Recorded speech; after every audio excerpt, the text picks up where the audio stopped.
Hey, everybody. Today we're debating whether or not the moon landing was forged, and we are starting right now with Kyle's opening statement. Thanks for being with us, Kyle. The floor is all yours. Thank you. Really excited to be here as always. I'm Kyle Adams. I teach in the Flat Earth Institute of Science. My channel name is Abolish NASA. And in checkers, there's a move where, or a position where you can find an opponent piece up against the wall. And if they move one way, you can jump them. And if they move the other way, you can jump them. We're kind of in a situation here that I want to present with you today. But in this case, I want to present two different NASA claims, and I want you to choose between the two. You can sacrifice one or you can sacrifice the other. I'm going to call this double jeopardy. Okay. So, as we know, the more time we spend falling without any kind of resistance, the faster we fall. This is the acceleration, right? Uh, and so, if you jump off the top of a ladder, it's going to hurt a lot more than if you were to jump off of the bottom of a ladder because of this. Now, when it comes to the moon landing, NASA claims that the rocket had to go around the Earth. Okay, they had to follow this arch trajectory to go around the Earth, and to use the Earth's gravity to what I call it's the lunar slingshot. Okay, or the gravity assist, as they call it more frequently. Okay, so they go around the Earth to slingshot themselves off to the moon, and then they go around the moon again in this figure eight pattern to slingshot them right back in order to make record time, right? And so this is all based off of that whole thing on the more time you spend falling, the faster you're going to go. So you can believe that. Or you got to ask yourself with these kind of mechanics, okay, well, if that's true, then why doesn't the ISS just continually go faster and faster? Shouldn't it, if it's continually falling around the Earth, it should be continually, getting slingshotted faster and faster around the Earth, right? And so I've got some video footage. I don't really have time to share, but I've got it in a video called "Interesting Words from Werner von Braun," and he claims that the reason why the ISS doesn't go faster and faster is, okay, you got the downward pull of gravity, okay, and it gets canceled by the upward force, okay, the upward centrifugal force, okay, or centrifugal force is how he says it. Okay, and so the upward centrifugal force cancels the downward force of gravity, and because of that happens, it gets neutralized, and so the ISS doesn't go continually faster and faster, or rockets or anything in orbit really doesn't go faster and faster. Okay, so you got two conflicting claims here. You've either got the lunar slingshot, which where there is no cancellation, or you got the ISS where, oh yeah, it totally gets canceled. Okay, double jeopardy. Now enters Neil deGrasse Tyson, and he says, guess what, guys? Centrifugal force does not exist. All you get is centripetal force. Okay, centripetal force, by definition, is the force acting upon a body moving along a curved path that is directed toward the center of curvature of that path and constrains the body of that to the and constrains to the body of that path. So where's the center of a globe? Okay, well, that's going to be downward. Okay, centripetal force is going to be a downward force. And so, according to Werner von Braun, the downward force of gravity gets canceled by the downward force of gravity. Okay, that doesn't work because you have to have upward canceling downward. And yeah, it's a hot steaming mess right there. And so now you got not just double jeopardy, now you got triple jeopardy. Oh my goodness. But it doesn't just stop there. Okay. Now enters Brian Cox and Albert Einstein. Okay. Brian Cox and Albert Einstein say, I've got video footage of him that I don't have time to share, but Brian Cox and Albert Einstein say they've got the bowling ball and the feather demonstration. Okay. They go into the biggest vacuum chamber there is, and they drop the bowling ball and the feather, and Brian Cox says, the reason the bowling ball and the feather fall together is because they're not actually falling. They're standing still. It's actually the Earth that rises up to them. Okay, and that's also Dr. Perez with PBS, who comes right out and says the Earth is actually accelerating upwards. Okay, there is no gravity. Gravity is not a force at all. Okay, that's according to Albert Einstein, Brian Cox, and Dr. Perez with PBS. So if there is no gravity, gravity is not a force at all. There goes a lunar slingshot. There goes orbital mechanics. Yeah, now we're not just talking triple jeopardy. Now we're talking quadruple jeopardy. Okay. And if you think that's bad, it gets worse. Okay. I've got more footage from Brian Cox saying, actually, you know what? There is no proof that the Earth moves at all. No centrifuges and no pendulums or anything. None of that proves that the Earth is moving. Okay, that's totally conflicting with this prior statement of, oh, well, actually, the reason why the bowling ball and the feather fall together is because the Earth is moving upwards. What? See, now we're talking quintuple, okay? 5 counts of contradiction. And so there's this ancient symbol, okay, called the aurora boreas. Okay, it's not to be confused with aurora borealis. This is the aurora boreas. It's a symbol of the snake that eats the snake. It's biting its own tail.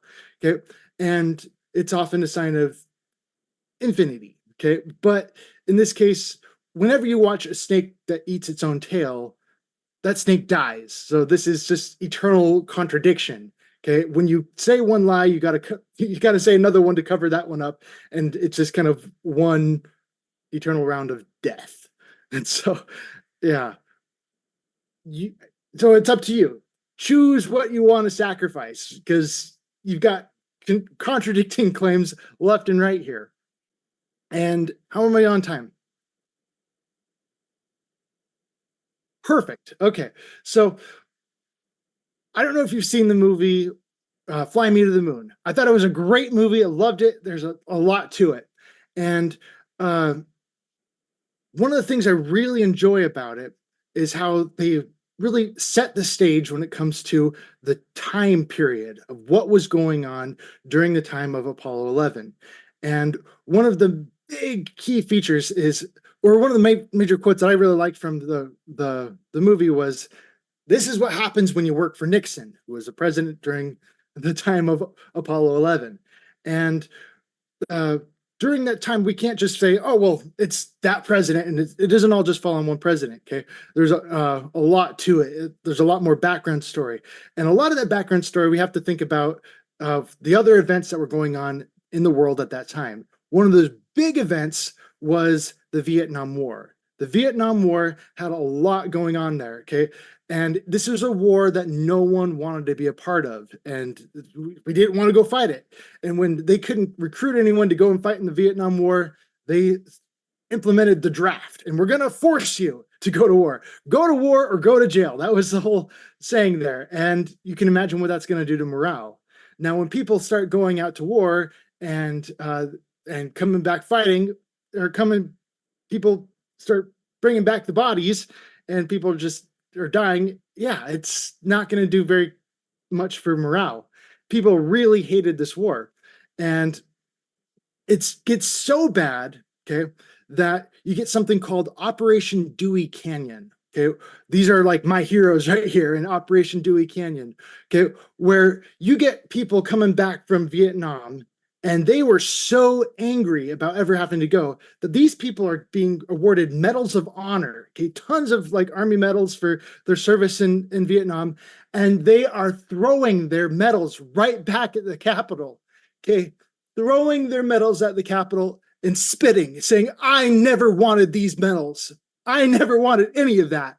Okay, and that's how furious they were with all of that. Okay, and so Vietnam is just this terrible, terrible war that's going on. Okay, and it lasted from 1955 through 1975, and during that time, the government needs a positive. They need a positive to say, to turn people's attention and win favor. Okay. We're still the good guys, is what they want to say. We're trying to do good things. Okay.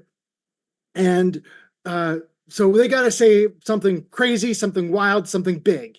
Okay. And their thing was, we're going to send a man to the moon. We're going to go beat the Russians. Okay. And they start doing that. And okay, we get Gus Grissom. Okay. Apollo 1, which the whole moon landing thing, like their efforts were failing. They were failing miserably with Apollo 1. And I think Fly Me to the Moon did a good job of presenting that, their failures of Apollo 1. And when Apollo 1 burned alive, okay, right after Gus Grissom hung his lemon in front of the spaceship there, saying that whenever a car, you buy a brand new car and it just continually breaks down, you call that car a lemon. And this is Gus Grissom hanging that lemon in front of the spaceship and saying, "Oh yeah, the Apollo program, it's a lemon." Okay, right after that, then he burns alive, getting locked inside the spaceship. Right, and that was a huge thing. And his family, to this day, like they've got public record of them all saying, "Yeah, he was murdered. He was murdered." Okay, that's kind of the government that was going on there. And so with all of that continual failure coming from the government, they really needed the win. And so when it comes to President Nixon, not too long after he's in office, we've got a man on the moon. Okay, and when they are that desperate to fake it, you've got to ask yourself, did they really fake it? And all of the evidence here that I'm showing says yes, they absolutely faked it. And yeah, this whole government has been seriously sick. Okay, this is the same time period as Project MK Ultra.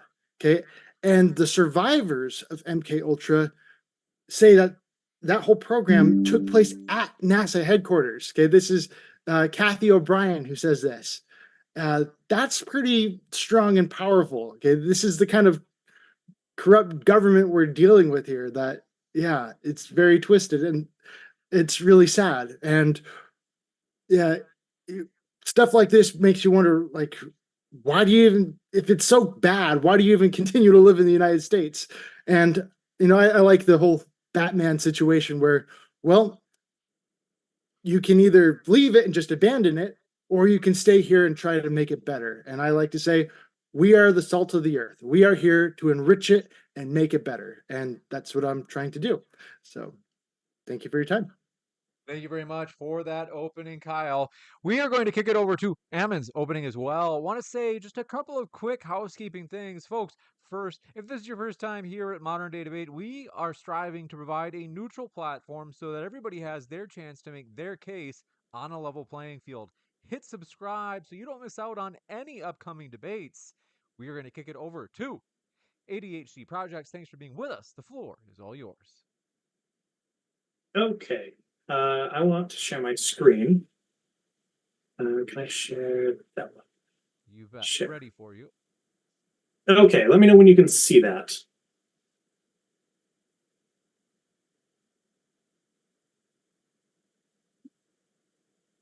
I'm going to zoom in just a little bit on your screen share. I want to remind you folks, both of our guests are linked in the description box. So if you haven't yet, you can check out their links. I want to let you know, and I'm going to set the screen right now for Ammon's opening statement. Thanks, Ammon. Floor is all yours. Okay, so moon landing proofs and evidences. So the first proof that we landed on the moon that I want to talk about is the ballistic motion of dust particles in the lunar rover vehicle dust trails. So on the many times that they went up to the moon, a couple times they took a actual lunar rover, went and drove around on the moon for a time.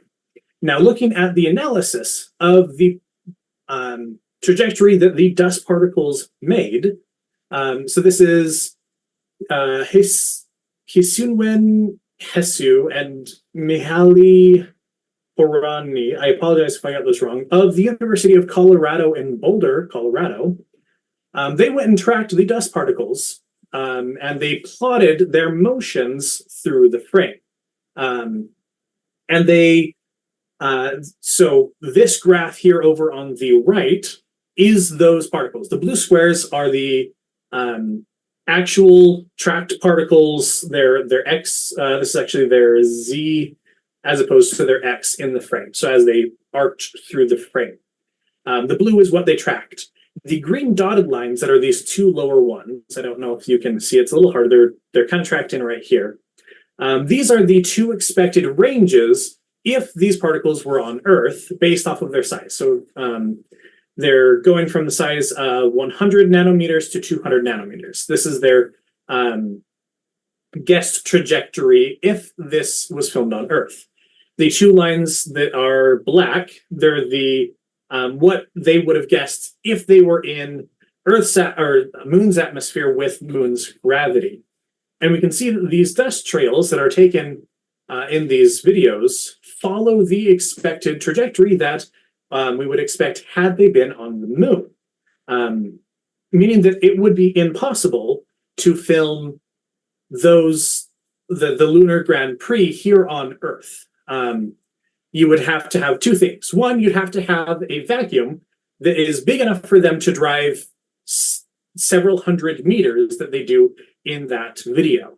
And then the second thing that you would have to do is you would have to lessen the downward pull of gravity enough to make the particles fall in a way that they should not. And even if you don't believe in gravity, there's a downward force and we can accurately predict how things fall. This is proven. So the trajectories alone of the dust particles from the Lunar Grand Prix proves that they had to film it in an environment like the Moon. So unless you can prove anti-gravity, then it's impossible unless they went to the Moon. Here is a brief summary from that paper that they did. We have analyzed the motion of the dust clouds lofted by the lunar roving vehicle of the Apollo 16 mission. Adopted a simple 2D geometry, we found that the dust followed ballistic trajectories under the influence of the lunar gravity. The gravitational constant of the Moon derived from the dust trajectory is within 10% of the expected value. The images used in our analysis are available online for us as supplementary material in physics education. And then that's the quote from the article written in 2011.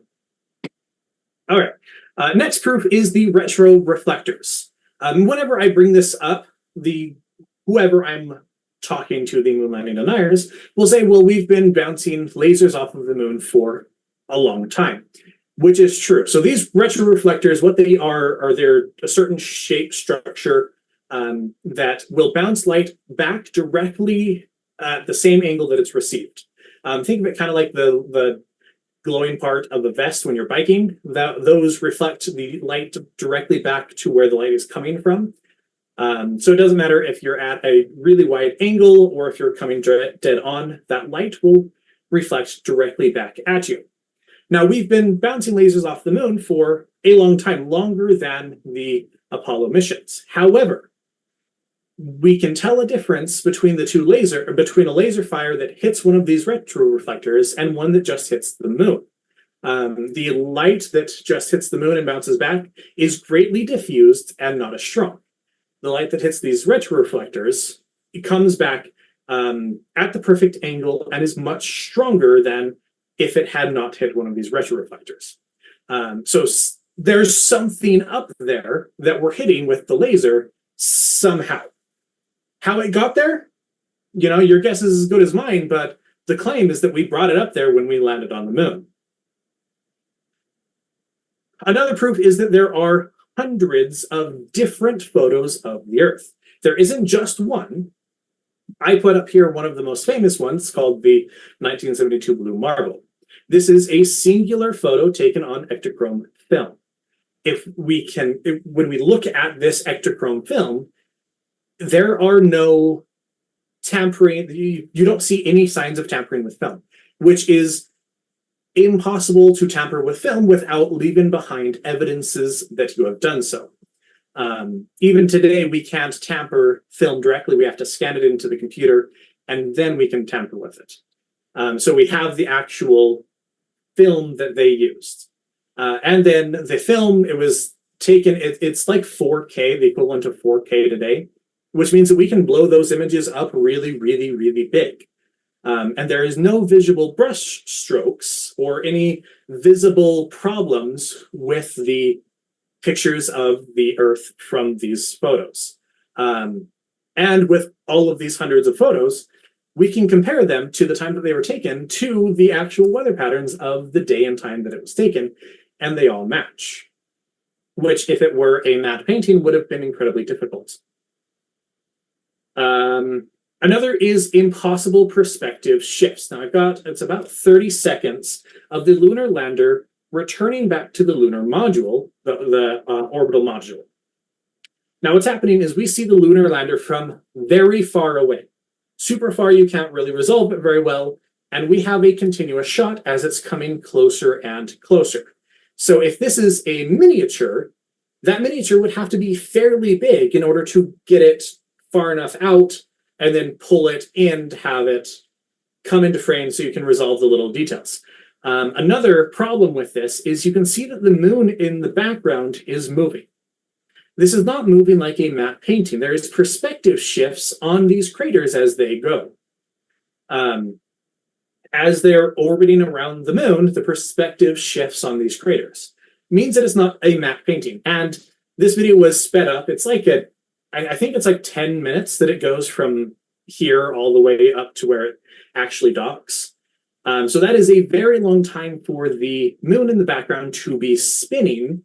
So it would have to be super, super, super big and big enough to be far enough away to have perspective shifts and far enough away that this miniature, that when it gets up close to the docking, you can resolve a lot of this detail. There's no way that we know of to do this at that time.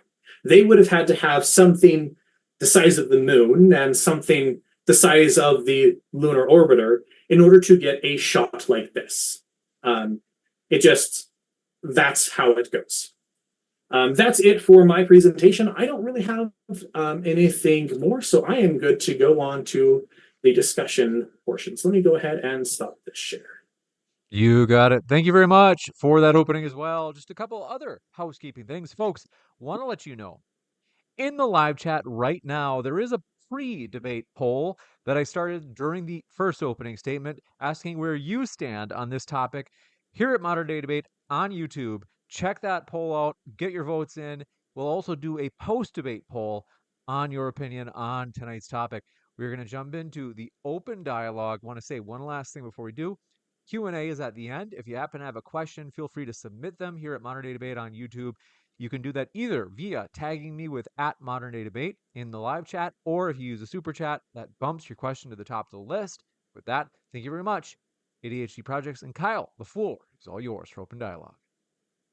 Okay. I want to say that the CIA has acclaimed 21,575 employees. Okay. That's a lot bigger or a lot more employees than NASA has ever had. Okay, so if the CIA can keep a secret, so can NASA. CIA can't keep a secret. You were saying that they can't keep a secret. So wait a second. I want to, before we get into your non-argument about the moon, none of your opening arguments was about the moon landing. And your opening was the CIA can keep a secret, so can NASA. Well, the problem is that's not true. The CIA doesn't keep a secret. You don't think it is super? Yeah, they don't keep secrets very well. Okay, that's not a good argument. And so let's talk about the moon landing and not other things that aren't the moon landing, because that was all of your opening arguments. The lunar slingshot was a huge mechanic of getting to the moon, and that is the only time you talked about the moon landing. Okay, it's a huge part of it. All of NASA, I did talk. Right, that is the only point that you talked about. That time period. I talked about Gus Grissom. I talked about, there's a lot here about the moon landing here. Okay, and No, so Gus Grissom had nothing to do with the moon landing. all right. Do you agree that gravity had to exist in order for the moon landing to be possible? That was part of your claim, yeah. wasn't it? Are you denying gravity? Is that what you're doing, or are you denying the moon landing?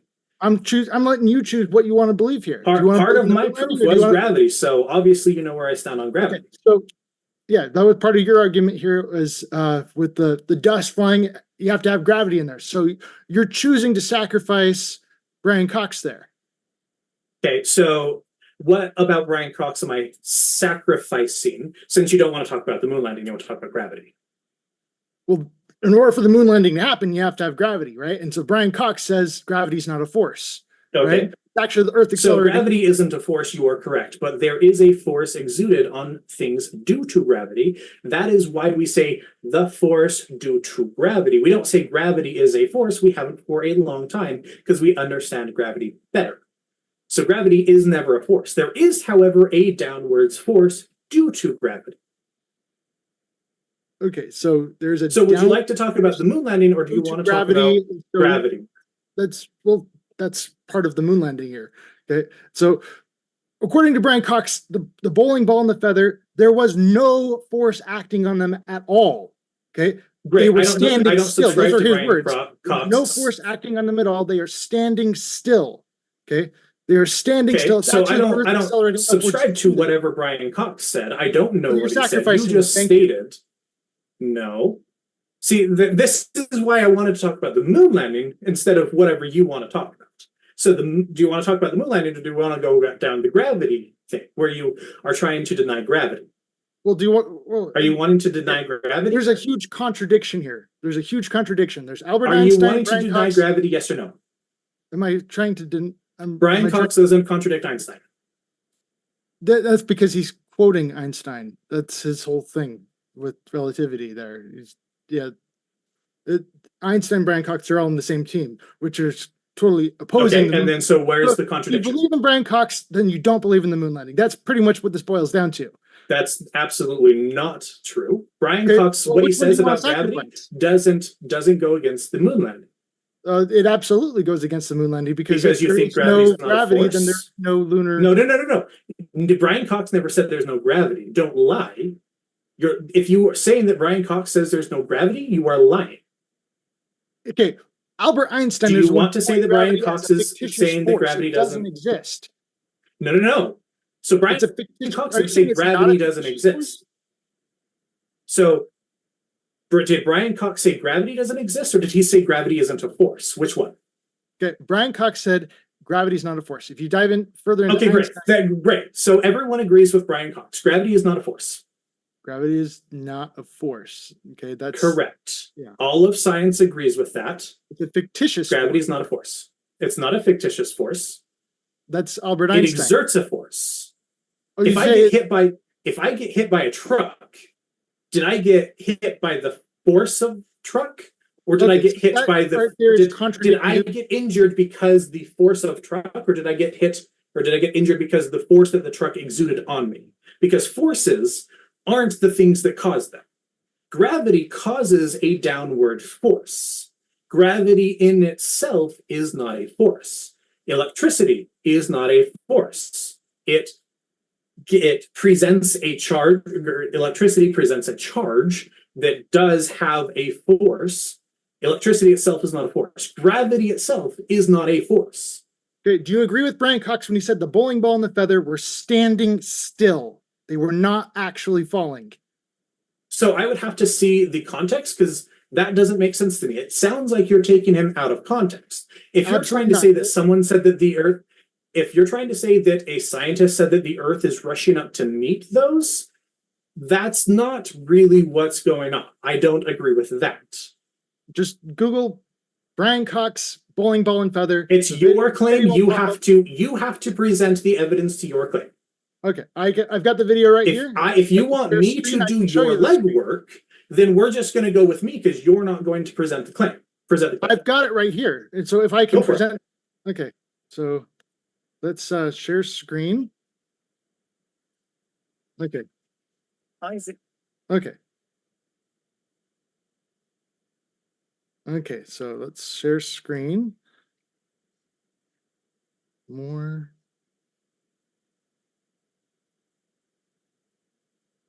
Folks, if you are enjoying this debate, which I know you are, appreciate you being here, do hit that like button. We do appreciate your support. It Okay. means more than you know. And Kyle, we are ready for you with that full screen share right now. Because there's a force Can you hear this? pulling them down. Yes. Gravity. But Einstein imagined the scene very differently. The happiest thought of his life was this. You've heard him. Okay. Okay, so you cut him off mid-sentence, you didn't show the beginning of it. So what he's talking about here is relativity. Are you familiar with the term relativity? Yes, I am. Okay, great. So relativity is, depending on what we're talking about, so relativity talking about motion, right? If I'm standing here and I'm watching cars move by, the cars are going really fast, right? But if I'm in a car, I'm seeing the people go really fast, right? So that's what he's talking about with relativity. And if you notice, if you listen to what he's saying instead of your cherry-picked 1 or 3 words, is that if you couldn't see the background, it would appear as if the ground were coming up to meet them. That's not what he said. That is what he said. Oh, it's not. It's not. Go ahead and play it Absolutely. again. Anyone can go back and replay Go ahead and play it again. I can replay Go it. ahead if and you play want. it again. Okay. He Play said, it again. actually. Okay. He said, actually. They're not actually falling. The Then why did reason he also say falling it would all the time appear? because Why did they he are say standing it still. appeared? Okay? Not just an appearance. He said actually. Okay. So I can more. Where did that's trying to get back to that share screen thing again. So are you claiming that Brian Cox is disregarding gravity? Is that your claim? That is exactly what he's doing. He's saying that, yeah, there is no force acting on them at all. Is a very strong statement. There is no force acting on them at all. They are actually standing still. Okay. That's a very strong and powerful statement. Okay. So if you want to claim that the moon landing happened, then Brian Cox must be wrong. You've got to sacrifice one or the two. So Brian Cox did not say gravity doesn't exist. You are lying. He said that it's not a force at no, all. he didn't. He didn't. Still. He didn't say. He didn't. Sorry, did that? Can you hear that? I'm going to mute that. I couldn't hear anything. This is NASA's space. Yeah. So Brian Cox doesn't say that gravity doesn't exist. He's saying that there is no force acting on them at all. They are standing Force, yes. still. Okay. So You what can is say the what you measurement want of force? about that. No, no, no. Okay. What is force Standing measured in? still is very What is strong. measurement? What is actually force falling. measured in? Okay. What is the force? There is no force to measure. When you say force, what is that measuring? What there is the no force mentioned here? Okay, so you don't want to answer the question. Okay, great. Okay, so do you want to talk about the moon landing, or do you want to continue to talk about gravity denial? In order to get to the moon, okay, they needed the force of gravity. Okay, they needed force. No. You're lying again. Wait. So gravity is not a force. Stop trying to make it a force. Okay, they need to move. No. Okay, they need that acceleration. They need that gravity assist. That's what they need in order to get to the moon landing. And they need a force due to gravity. Gravity itself is not a force. Okay. Gravity imparts a force on objects. You need that acceleration. You need that acceleration to get to the moon. Okay. Are you denying gravity? I do not. Okay, gravity. Because I wasn't prepared to talk about gravity. I was here to talk about the moon landing. You're not talking about the moon landing. I believe in electrostatics here. There's a downward pull. There's a downward. How come there's forces inside of a Faraday cage? Huh? We can talk about that another time. Okay, I'm not here to talk about No. Oh, now that I've challenged you, you don't want to talk about it. Actually, I've made a really comprehensive video that gets into that in detail. Okay. Okay, then tell me one sentence why there's a downward force in a Faraday cage. Okay, a Faraday cage doesn't block everything. Okay, you can turn on a what cell does it phone, block? Then? A microwave. A microwave is a Faraday cage. Okay, let's put the red herring away. Let's put the red That's herring. not a red herring. That's not a red herring because It is absolutely. okay. So what does a Faraday cage do? The Faraday cage blocks some waves, but not all. That's Only why you some? can call a cell phone in a microwave. Okay, so not okay, great. Not all Faraday cages are created equal. However, there are Faraday cages built to block all electromagnetic waves. Yes or no? Okay. Red herring. Okay. Yes or no? Irrelevant. Great. So you agree that things are irrelevant to the conversation. When I tried to say irrelevant, you denied that it was irrelevant. The things, the mechanics involved. Irrelevant. In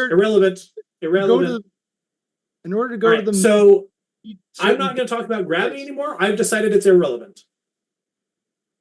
Okay, so you've just debunked the moon landing because gravity. So you just debunked your gravity thing by saying that it's irrelevant about Faraday cages. Okay, your own argument involved gravity. No. Quiet. So your own argument is irrelevant. Give me a minute to round this up, and then you can go about it your own way again. Okay? So I want to talk about the moon landing. The topic of today's discussion is the moon landing. Okay. You wanted to talk about Brian Cox and gravity denial. I said that is irrelevant to the moon landing. You said, no, it's totally relevant. Now that I'm talking about a Faraday cage, you now want to say it's irrelevant to gravity. So why is it that when you cry when I say irrelevant, it doesn't matter, you just want to talk about it anyways. But when you say it's irrelevant, it actually is irrelevant and we don't have to talk about it. Okay, so this isn't really what I believe causes the downward effect. Okay. Then why would you say that electrostatics is what caused the downward effect? That's you kind of asked, and so I just told you. But anyways, then why would your argument, your opening claim was about the dust that's getting kicked up by the rover, was it not? Great. So let's talk about that. What gravity is expected to be on the moon. That was all about. Okay, gravity. let's replace the word gravity and say the downward force that we measure here on Earth, whatever you want to call it, the downward force. Okay. Which is so totally now contrary to Brian Cox. If you want to believe in Brian Cox, there is no downward force. It's only an upward Brian force. Cox didn't say there was a downward force. Don't lie. They are not moving. Did Brian Cox say there was no downward force? Okay.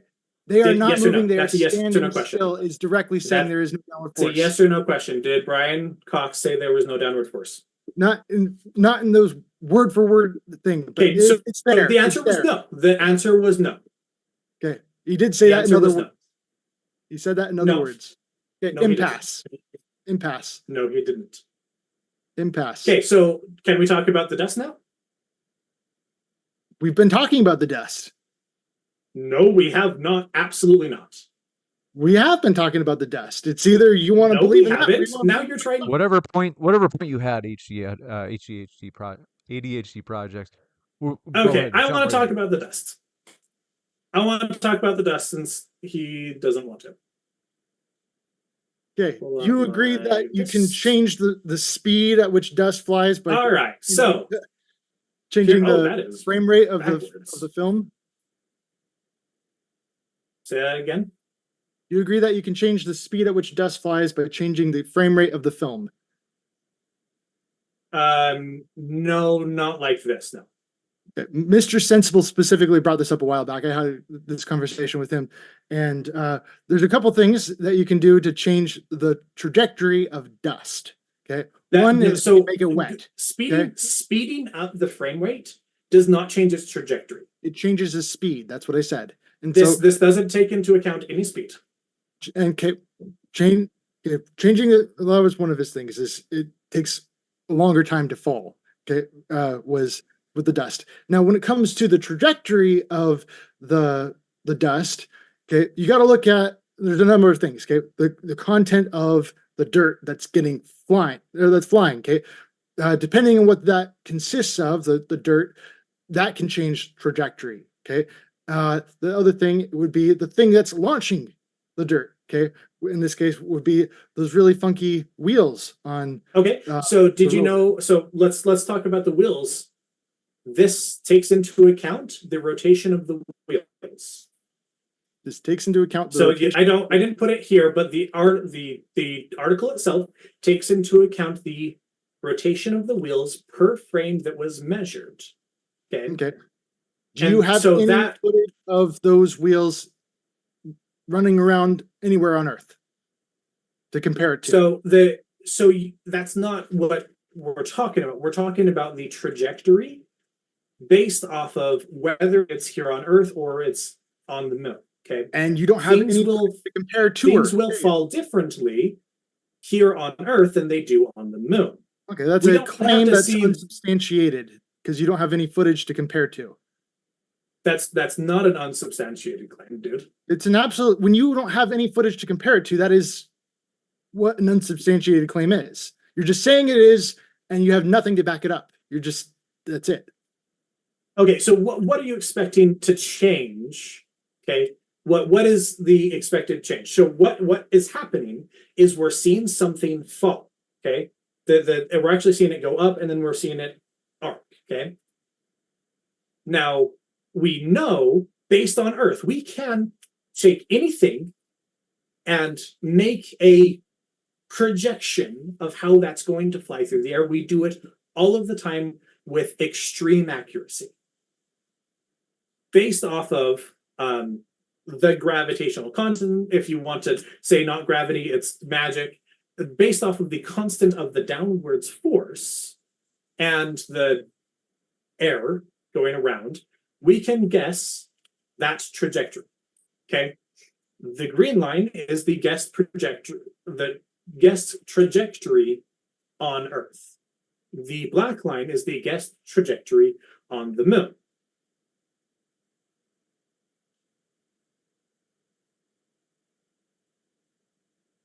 You guys have more you want to say about that? I would like you to address anything instead of saying, well, we didn't see what it looks like here on the Earth, so it doesn't matter. But the thing is, we know how things move here on Earth. We know the size, and the reason there's two green lines is because we're saying there's dust from this size to this size. This is the trajectory that they would take based off of Earth-like conditions. You're just saying this based on your own word and authority. No, I'm saying this based off of the study by Hisun Hisa from the University of Boulder, Colorado. Okay, this isn't my own authority. This is a study that you can go look up. I gave you the reference that you can go and look up. Yeah, and this is their study. They would have a lot stronger argument, and you would have a lot stronger argument if you actually had footage to compare. You're just saying this is so because I said everything here on Earth is compared. We know how things move, but I have nothing. We can hang on. Hearing. We know how things move here on Earth. Yes or no? Can we predict how things are going to fall given the input trajectory, how they're going to move through the air? Yes or no? Yeah. Okay, great. Done. Okay. So we know how it would fall here on Earth. So we know, given Earth-like conditions, this is how the dust would move. The dust doesn't move like this. In fact, the dust moves in what we expect moon-like conditions would be. So isn't that a little bit weird? And your only response is to say, well, they didn't look at a video of things here on Earth. Well, we don't need to because we know how all you have is a chart. I've got a saying here on Earth move. I've got a saying that just because 2 + 2 = 4 doesn't mean a yardstick is 4 feet long. Okay, you can tell me how that's absolutely irrelevant. It's not irrelevant. Okay, you're showing me that I've got a chart that says it, and therefore it must be true. Math so and apply it to everything chart here. Says 2 + 2 = 4. Interruption, guys. 1 sec. 4 feet just to hear your metaphor, we'll give you a chance to explain what you meant by that 2 + 2, etc. Kyle, and then we'll kick it right back to you, ADHD projects. Okay, you've got a chart that's essentially saying 2 + 2 = 4, therefore the yardstick must be 4 feet long. That's all you're showing me with your chart, okay? But when we actually compare it with reality, all of a sudden we find out, oh, look, if I look at reality, a yardstick isn't actually 4 feet long. And so it kind of falls apart. And so when you actually have reality to observe, it totally debunks your claim. And so you have no reality to observe here. All you have is your chart, your math, which the math might say the right thing. It might say 2 plus, that's a correct statement. 2 plus 2 does equal 4, but that doesn't mean that math equation matches reality. Okay, a yardstick is not 4 feet long. So until you can show me reality and how it fits your chart, you've got nothing. Now, if you'd like to talk about the... Can I respond like laser, you said I could? Okay, great. So you're absolutely wrong. So what is going on is we have equations that have been 100% proven. If you don't believe that, you will have to show how they're not proven, of how things move given Earth, okay? We know how it is done. I've worked on projects where we've sent missiles across the ocean and we could say within a given area where they're going to land. And that is because we know how things work. We have these equations and we know how things work. Yeah, sure, maybe if you would like to go and look at dust trails of things filmed here on Earth and say, no, that's all of physics is wrong because things don't move on Earth like we think, go ahead. That's not what I said these at are all. using, no, it's my turn. We are using the equations for all things that work here on Earth. Okay, we can use physics to figure out how things move. And those haven't been proven wrong. You are suggesting that the equations for how all things move in ballistics is wrong by saying, nah, yes, that's absolutely what you're saying. Yes, absolutely. So you're saying, be quiet, that's my turn. So you're saying that all physics and how things move are wrong because you're saying, nah, well, you didn't actually verify that by going out and measuring dust moving. You just used the physics, and so I don't believe your physics is correct because it proves the moon landing happened.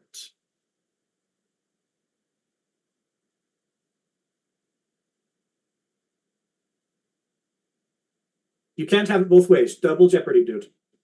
You're saying nah to physics, and also you're not in physics. This is how physics works. I said 2 plus 2 equals 4 is a correct statement. What part of that did you not understand? Okay, great. So and then your next thing where you attributed it to a meter is has nothing to do with what we're talking about here. Address the equations or say you don't know. Address what equations? You didn't present any.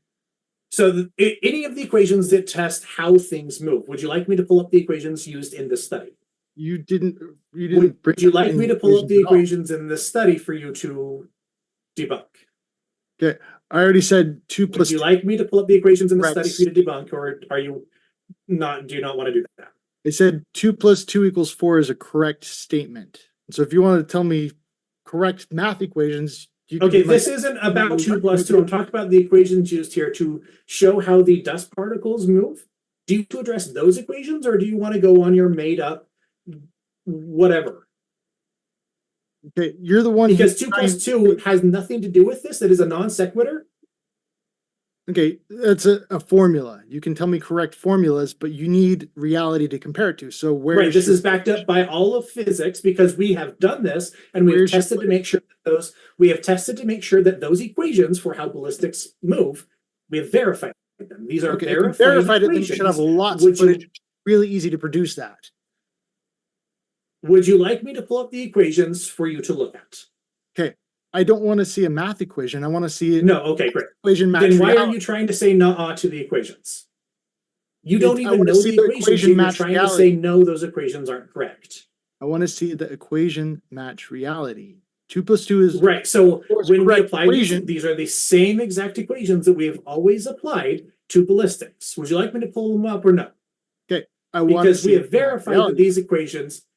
Do you agree that we have verified that we can guess how things move? You've already said yes to this. Do you agree that we have verified how things travel through? We can verify how things travel, and we can guess where they're going to land. Okay, so I worked in artillery. I'm actually a Army veteran here. Okay, and could you predict where that was going to land? We can shoot a garbage can from 20 miles away, dead on, get a direct hit. Okay, I understand. We got there, everyone. He's just admitted that we can guess how things move through the air.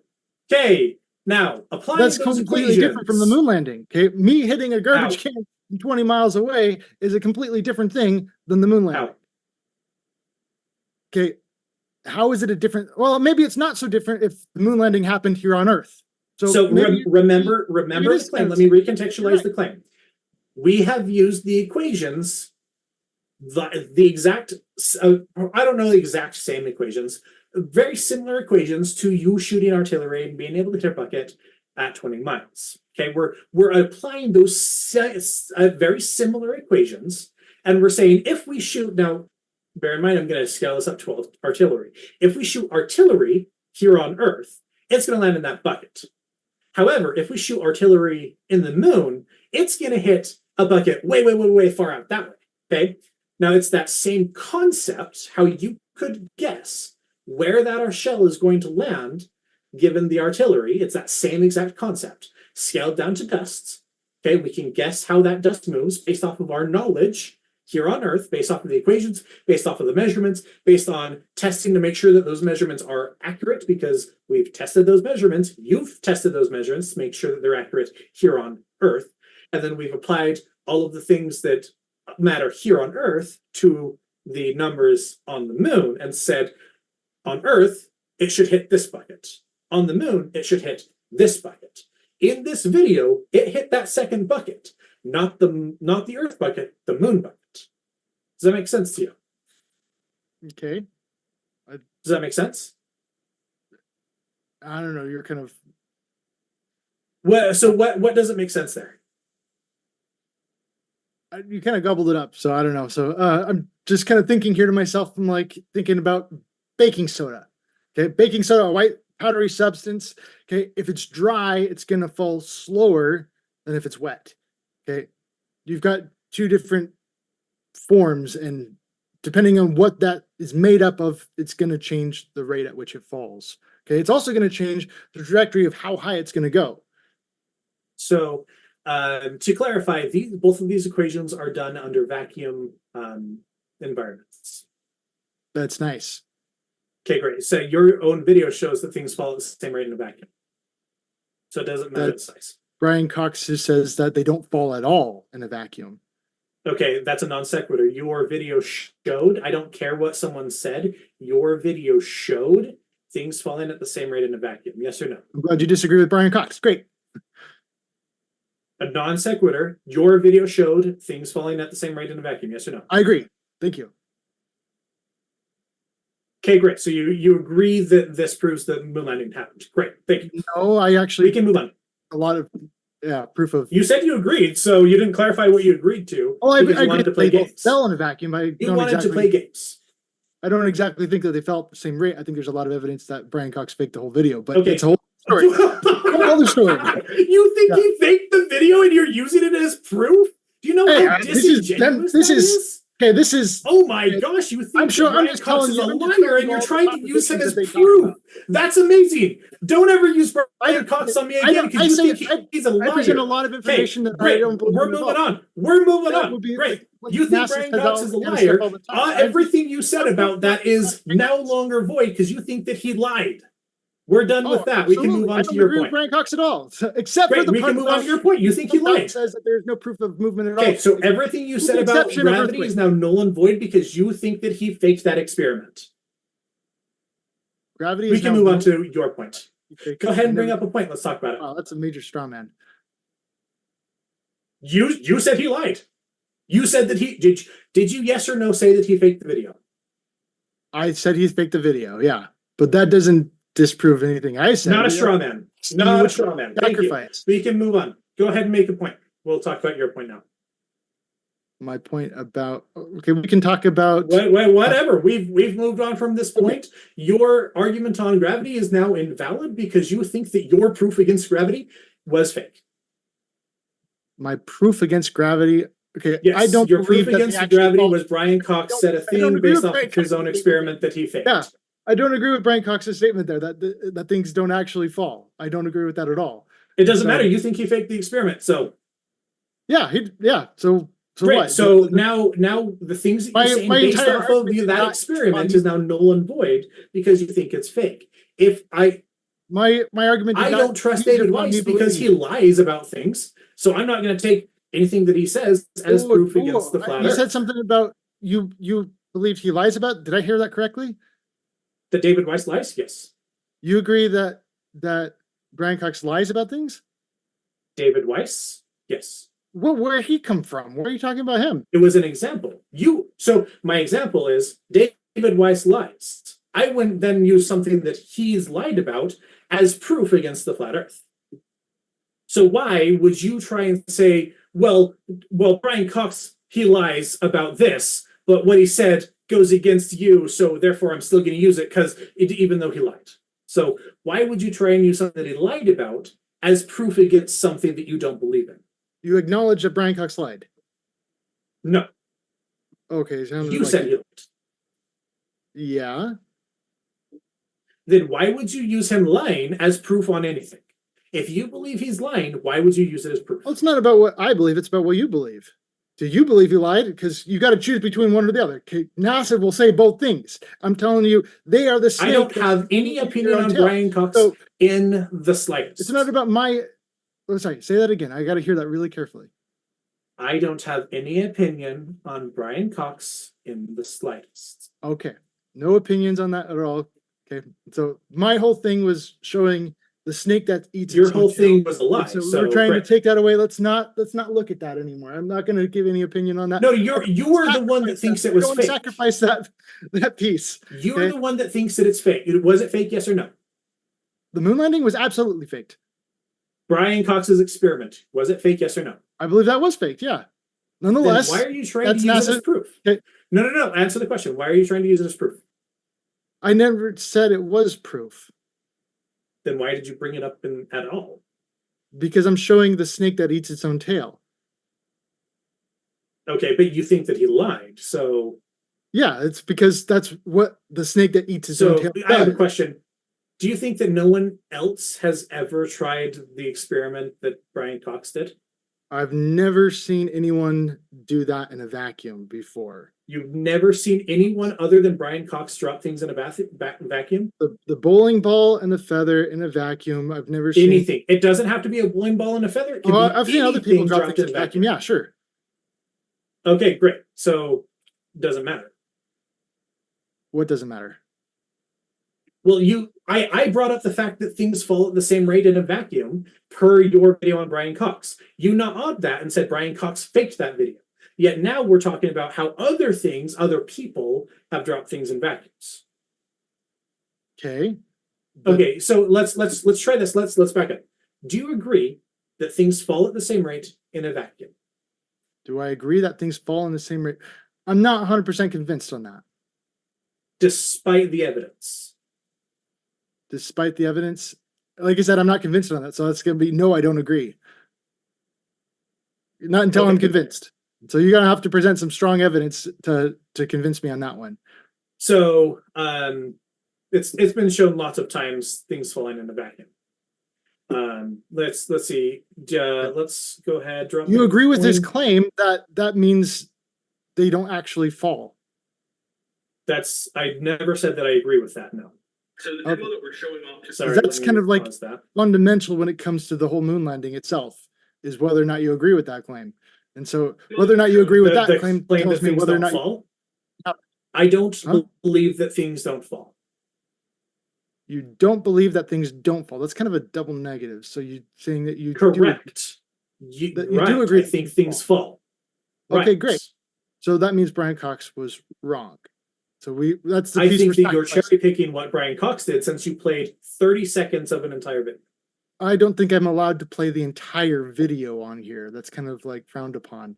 I'm not allowed. I can share the entire video. You can bring up the rest of the video and tell me the things that he said. You played 30 seconds of the video. He said 2 sentences within the video. And now you're trying to say that Brian Cox doesn't believe in gravity. We can replay the entire video right now if you want to. That was kind of the highlighting point at the beginning, because a lot of the beginning is just kind of fluff and music and stuff. But if you want to, we can go back and replay the entire video. It's not going to say something different. So if we got permission. I don't know. well, my have my permission? point is that you are trying to assert something that Brian Cox didn't say. That gravity. Oh, I you, did. You're He trying did to say say that. you're no. Doesn't You are trying to actually say follow. you are trying to say that Brian Cox doesn't believe in gravity. That's what you're trying to say. Okay, You are I'm not lying when you say actually that, following. or you are trying to Not misrepresent him actually following directly. is the point. Not actually following is the point. Okay, so are you going to address what I said, or are you going to just whisper quietly things that you want to say? Not actually following is the point. Okay, great. So you're cherry picking what he said, not actually following, because you were not That's not applying cherry relativity. pick. That was Yes, the it is. point of the Yes, entire it is. video. You played 10 seconds. That's cherry pick. It's Because not. so the way I'm not the way that we changing talk the about meaning the way of that we say cherry picking is that if you take one sentence out of what they say and use it as, well, they say this whole thing, but that actually goes against what they say. I'm not changing the meaning of anything he said. Absolutely, you are, because Brian Cox, Prove it. he doesn't Prove it. Prove it. You can play the Prove video what? right now and tell me what I Prove changed. what? Prove what? Okay. You tell me. We can play the entire video right now. So And you can were asserting that Brian I Cox changed the meaning of what he believe said. in gravity. Prove it. Okay. Things don't fall mean something. Okay. Things Does don't that actually mean fall I don't that believe mean in something. gravity? That's my point. Are That's you all I'm lying trying to say. me? You're lying to me, right? I'm not lying Because to you. he didn't Brian say Cox I don't said believe in they are gravity. not actually falling. That is Did the Brian direct quote. Cox That say is he my didn't point. believe in gravity? Did Brian Things Cox do say he not didn't believe in actually fall- gravity? Yes or no? Okay. Did Brian Cox say he didn't believe in gravity? Yes or no? Okay. Things do not actually fall means something. Did Brian Cox say he didn't believe in gravity? Yes or no? Okay. Things Yes or no do not question. actually irrelevant. Okay. Irrelevant. Did Brian Cox say gravity wasn't real? Irrelevant. It's because you're Okay, scared to just answer to the bring us question. back on track, Irrelevant. we can't have too much of this, too much of the same Right, dialogue. it's because he's not answering Let's questions. jump to a new topic.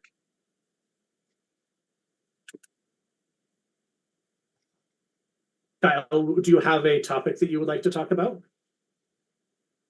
Okay. We can talk about your lunar laser, right? Have you Go ever for it. seen the laser come back? The laser is not on the visible spectrum. Okay, so we have nothing to go on except for someone push a button on a computer and says, "Oh, we made it." So do you went and think came that back. wait. Do you think that I can perform that experiment on my own without NASA? Yes or no? Do I think you could do it? I don't think you could do it without NASA. Okay, great. That's just a nuh-uh, because we can. Every university does Have you done it? I have not, but I know people that have. No people who have bounced lasers off the moon. Are you sure it's coming from the moon? Because I know that the atmosphere. Where would it come from? Okay. Where would it come from? I just said that I know that the atmosphere can reflect light. There's other things up in the sky that can reflect light. Okay, so part of just my because it's point going on up into the sky part of doesn't. my point on the retroreflector was that if they aimed it at the known spot on the moon of the retroreflector, it comes back stronger than if they moved it kind of over to either side where the retroreflector is not. The signal coming back changes. It is no longer strong. It is no longer as strong. It is diffused. Okay, that means that they're pointing it somewhere that matters. They're not just like pointing it and it's bound to seen off of the dome or atmosphere or whatever you say. Well, the Part of the reason is because it takes time for that to bounce back, and the speed that light travels shows us that the moon is very far away. It's not the atmosphere. We would know if it's the atmosphere because of the amount of time that it would take to come back. Unless you think that light is frozen by the atmosphere. I've got some great footage where people go up to the Aztec pyramids and clap. And when you clap, it makes a sound, but when it bounces off of those pyramids because they're stagnated, that sound comes back, and it comes back as a sound of a bird. Okay. Now, what we know about the atmosphere is the particles are not exactly, close together. Okay. They're kind of sporadic. And so if you got a little particle here that's reflecting a light and a little particle that's farther away that's reflecting a light, it's going to get a staggering reflection. Okay, you're going to put up a light. Why and does it's it going take to come so back long for it differently, to just shining through the clouds. Okay, if you're reflecting light off the clouds, it's going to come back different than a spectral reflection. Okay, so I'm not saying that it comes back perfectly the exact same as it went out. I'm saying that it takes time for it to come back? Why does it take time for it to come back? Okay.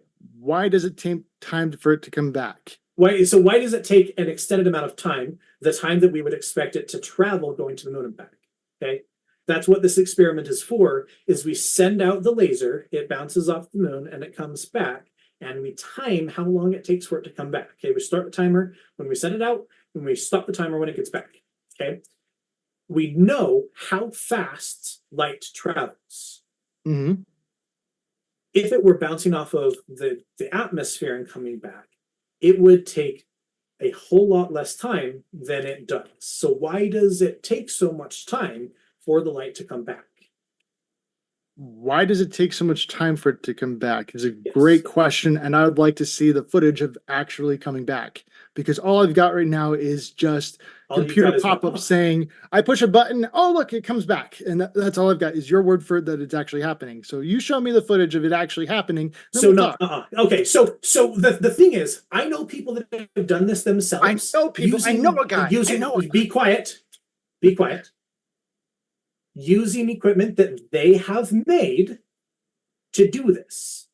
All it takes is a laser and the thing that catches the laser. I can't remember what it's called. Using whatever they have made themselves. Your claim, your totally absurd claim, is that the university itself is lying to them and giving them fake bunk data. Is that your claim? Yes or no? Yeah. Yeah. The you think that every university is lying?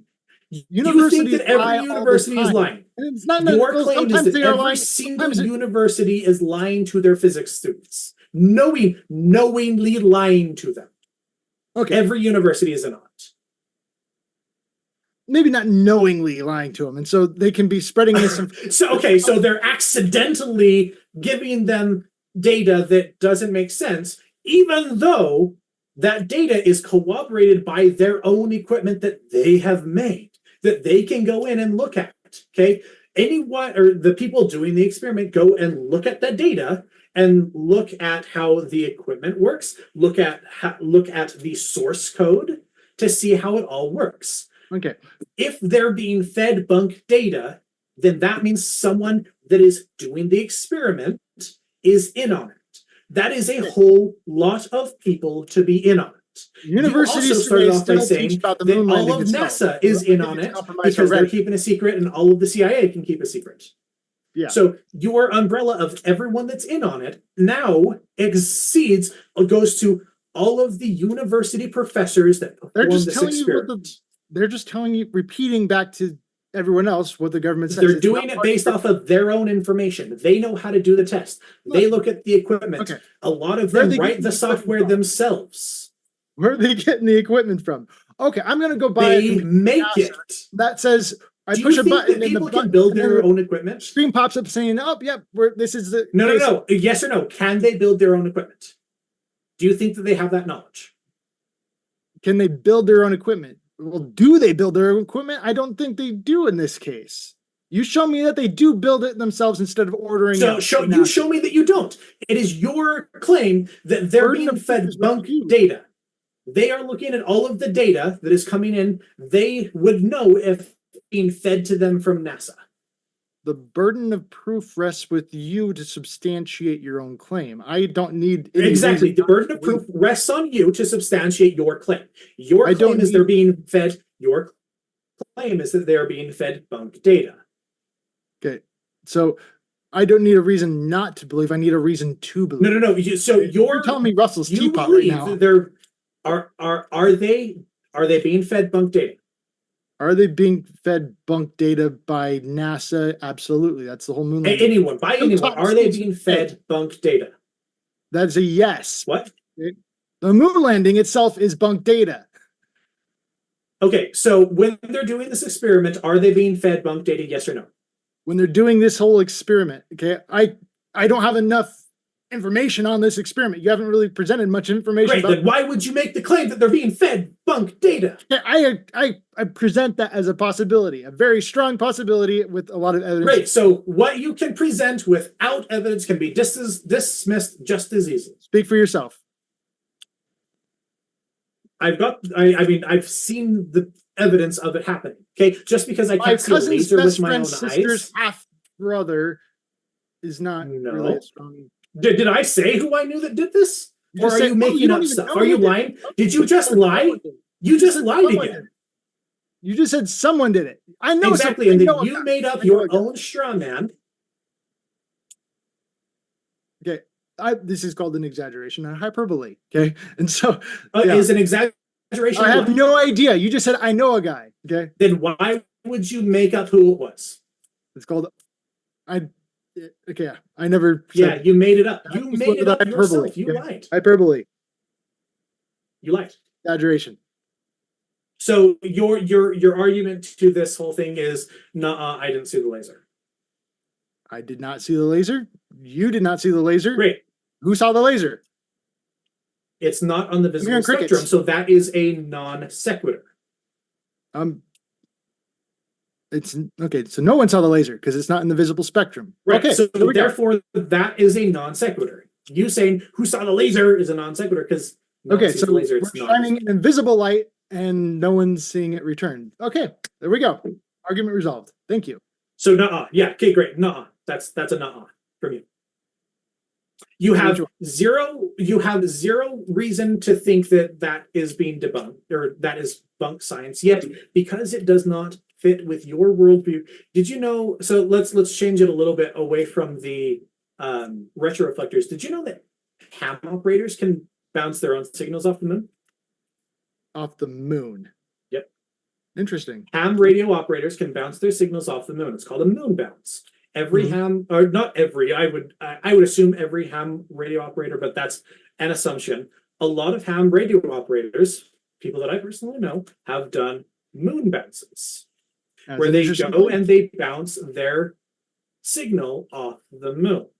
They can time it. They do the same exact thing. They time it going out and then they time it going back in. And if you had something to go with that, that might have been a stronger argument for you in the beginning. Okay, great. Are you going to say that that's a better argument, or are you going to actually address the argument? Well, you're just saying it's so, but I don't really have anything to go off of here. Just you saying it's so. So you're okay. So do you disagree that ham radio operators are capable of doing a moon bounce? You haven't presented any evidence of them doing so. So I'm just going to call Russell's teapot at this case, and in this instance. So have you heard of this at least? Of them bouncing ham radios? I don't know, maybe, I don't know. Okay, so how to use amateur radio moon bounce EME propagation. Earth, Moon, Earth, EME. So that's Earth, Moon, Earth. Okay, it's the same exact experiment as bouncing off of the retroreflectors, except this one is just the moon. Okay, EME, or moon bounce propagation, is a really challenging but interesting form of radio propagation for radio amateurs to use. Amateurs, that means a lot of people have done this. Moon bounce propagation presents a number of significant technical and operational challenges, but in this provides a real sense of achievement and enjoyment when a contact has been successfully achieved, going from Earth back to the moon and then back. Okay, using VHF and UHF amateur radio bands, along with relatively high powers, high gain antennas, and sensitive receivers, it is not a mode for all, but with today's technology, it is a mode that is within the reach of a large number of amateur radio stations with those wanting challenge. Moon bounce. Oh, sorry, bro. What's your point? My point is that lots of people do this all the time. It verifies the distance to the moon. Verifying the distance to the moon. Yes. That's a new point, but okay. So so your original point was when they do the EME onto the retroreflectors is that it's actually bouncing off of the atmosphere. My rebuttal to that is the time that the radio wave takes to bounce back. And then you said, well, you don't know if that's actually the radio wave and the okay. So my point was, we know that it's going to the moon because of the time that the laser takes to go there. It goes and then it comes back. And you can't see this is an EME, exactly. You're just saying nah, and this is an EME moon bounce based off of ham radio operations, they can send their own signal encoded with their own data and receive it back with the time signature, or with the timing it to go to the moon and back. So we have verified that bouncing radio signals off of the moon is possible. The next thing is to see if we can bounce it off of a retroreflector and get a more perfect bounce. Okay, bouncing it off of the moon has been possible since the 40s.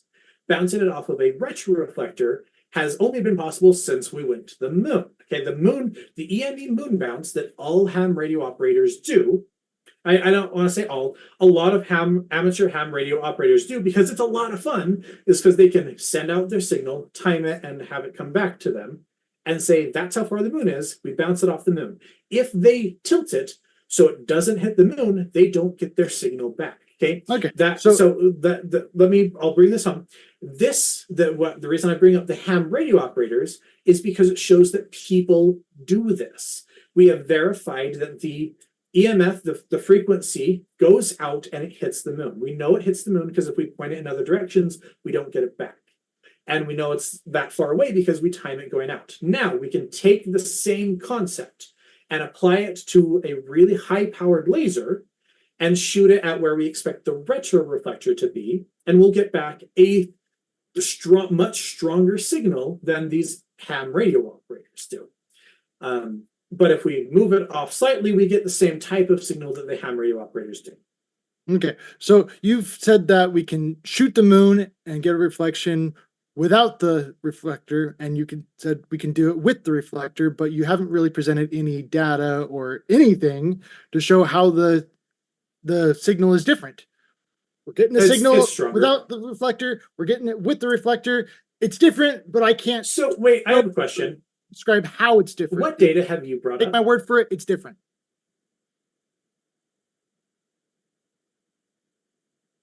Have you brought up data yet? Have I brought up No, data? well, you haven't. So the way that this has gone so far is that you tried to knock on gravity. I said, this is about the moon landing, and you said this is, but it wasn't. And so I brought up the particles flying, and I gave you the data, and I offered to bring you the equations used and show you how they got to the data. You didn't want that. And then you said that Brian Cox was a liar, and then we moved to this. And now I'm telling you that this is how it goes. Yet you're just gnawing at saying that there's no data. Do you know what the topic of this debate is? Is this not ADHD projects, or is this a moon landing debate? So right now I'm giving you information, and this is well-known, and this is well-known information that all ham radio operators do. Okay. I love show how the data matches. You're trying to talk at the same time I am, and then when I stop to listen to what you're saying, you stop. So that shows that you don't actually care about what you're saying. Okay, so ham radio operators, and you're going to do it again. Ham radio operators do this all of the time. Okay, this article shows you how it is done. That's cool story. Now, when we go and do the same thing, and again, every physics major has to do this test. They go out and they perform, it's the same test as these ham radio operators, except they have a more high-powered laser and a more precise placement that they do it. And they can test to see if it's one direction versus where they think the retroreflector is. Now, when they do these tests, it's not to test if the retroreflector is there. They're doing it to measure a precise measurement to the moon. The only reason they can get it so precise is these retroreflectors. The ham radio operators can get a variance because it's not bouncing back perfectly. Now, I've made my case. You've not on it. Great. We can disagree to disagree. I want you to make a claim with evidence. Your turn. Make a claim with evidence. I've seen video footage of Mythbusters. They go to the to a telescope and they shoot the laser at the moon, and they can, oh look, we got a signal. Okay, what I've never seen anyone actually do is say, oh look, I've shot this laser at the moon and it came back. Now I'm going to move that laser over 2 feet and hit the reflector, and now I'm going to get the laser back, and oh look, it changed. No one's ever done that before. I've never seen any video footage like that before. If you can present video footage like that, that'd be something better than everything else. Let's go ahead and disagree. Agree to disagree. I want you now make a claim, back up the claim. Make a claim, back up the claim. Yep. I made a lot of claims and have backed up. I can back up a lot. Like All you've done is not. I want you to present evidence that the moon landing did not happen, and I want you to back up that evidence. I did when I brought up my entire opening argument here. I showed you. I showed you Brian Cox saying that. Right, but you already called Brian Cox a liar, so let's go ahead and move on to whatever you want. Do you have any evidence? Okay, the question is, what are you? Because Brian Cox didn't talk about the moon. Are you going to Brian Cox didn't talk about the moon. I want you to bring up evidence that the moon landing didn't happen. I'm tired of presenting evidence and you saying not and not having anything to rebuttal it. I want you to bring up evidence. Okay. Evidence is defined as a reason to believe in something, or evidence or reason not to believe in something. Okay, there's Correct. a lot. Now, what is your reason for not believing in the moon landing? I could just point out Richard Nixon, okay, and him being the president at the time and saying, "Oh yeah, we landed on the moon." Okay, that is a reason. Okay, just the corrupt government. That means that's a reason not Richard to believe Nixon in the moon had landing. nothing to do with the moon landing. The whole situation with Vietnam, we are so. A lot of your evidence was just a Hollywood movie that recently came out. It's the history, the history of all of the terrible things that were going on in the world at the time. And when the United States is so desperate for a win, that they were willing to fake it if necessy, you've got to ask yourself, did they actually fake it? That is a reason to believe that it could have been faked. Back it up. Do you agree that Vietnam happened? I want you to back up the claim. We would have faked it if necessary. Back that up. That they would have faked it if necessary. Yes, those are the words that you said. Don't look at me with that like, oh, I don't believe that I said that. You said that. You said we would have faked it if necessary. Back that claim up. You don't believe that. Back that claim up. No, it doesn't matter. I haven't said if I believe it or not. Back the claim up. Because I'm not like you. I won't just not on it because it doesn't fit my worldview. I want you to bring up the evidence so I can look at the evidence. What is the evidence behind your claim? We would have backed it up if we had to. Bring up the evidence. Or is that just your opinion? Present that evidence. Yes, so absolutely. It seems like we have a disagreement here. We have a disagreement about what I asked you to make a claim. You said we would have faked it. Shut up and define evidence. You said, I said, what is your evidence? I said, what is your evidence? What is your evidence that the moon landing was fake? I showed you evidence. You said not up and define evidence. You guys certainly have. I presented evidence. Dude, you have presented zero evidence. No evidence here. I appreciate your guys' passion. Just to be sure that it doesn't get too off the rails, though. We're going to go into the Q&A soon. But are there any last topics that you guys felt like you could dig into more deeply before we do jump? Can I make a request? What was it? Can I make a request? Yes. I want Kyle to present evidence that the moon landing didn't happen. That's what my topic is. Define evidence. Okay. Don't ask for something and just like, okay, just define it. And okay, you got to be specific in what you want me to present, because I can define evidence to you. I can define evidence to you, a reason to believe something. Okay, acknowledge that evidence is a reason to believe something. I want you to present evidence of the moon. Evidence is a reason to believe something. I've given you so it sounds like you've got a definition of evidence. So I want you to give me that evidence. Okay, so Kyle. Okay, Kyle, it sounds like he's saying that his definition, he's willing to defer to you and say that the definition of evidence is a reason to believe something is the case. That's a good reason, obviously. So what good, he's saying, so, deferring to you on the definition of evidence, what is your good reason to believe that the moon landing was a hoax? Okay. The whole thing about the serpent eating its own tail is a very strong reason to believe that the moon landing was a hoax. Oh, okay. Can you back that up anyway? I did. Thank you. Let's move on to Q&A. You have said nothing this entire time. You have presented one thing of evidence, and then you said, well, actually, Brian Cox was a liar, so you haven't presented any evidence whatsoever. Let's go to the Q&A. Agree to disagree. Move on. We're going to jump into the Q&A indeed. Want to say, folks, thanks so much for your questions. This is one of my favorite times. Let me load these up right now. I want to ask you a bunch of questions. And I want to have them answered immediately. Thanks very much. We have a number of these, so we're going to move fast. And gentlemen, if you Woohoo. absolutely have to give a quick response to the other in terms of, you could say, a rebuttal, that's okay. But I just want to give the last word to the person that the question was originally asked to. And ideally, we kind of keep the rebuttals saved for just when you're just like, oh, I have to. This first one coming in from, thanks very much for your question. RT16 says Scott Grissom's claim is based on him finding a switch that had been tampered with. Is it possible this happened when Apollo 1 was disassembled and investigated? Maybe it was damaged by the fire. Their emphasis. Is that a question for me? Yes, it was. Whichever you, Or you can sound whoever like a of you, question. either of you that would like to respond. Okay. Maybe it was damaged by the fire is not a question. That's a So statement. his point was that the reason that Gus Grissom's son or grandson said the things that he said was based off of a damaged switch. They're saying, what if that switch was damaged by the fire? And the thing that he based his claim off of was because of the damage of the fire and not whatever that is. I don't know what he's talking about. I don't know what switch he's talking about. But that's what my interpretation of that question is. Gus Grissom's son, the one that claimed that he was murdered.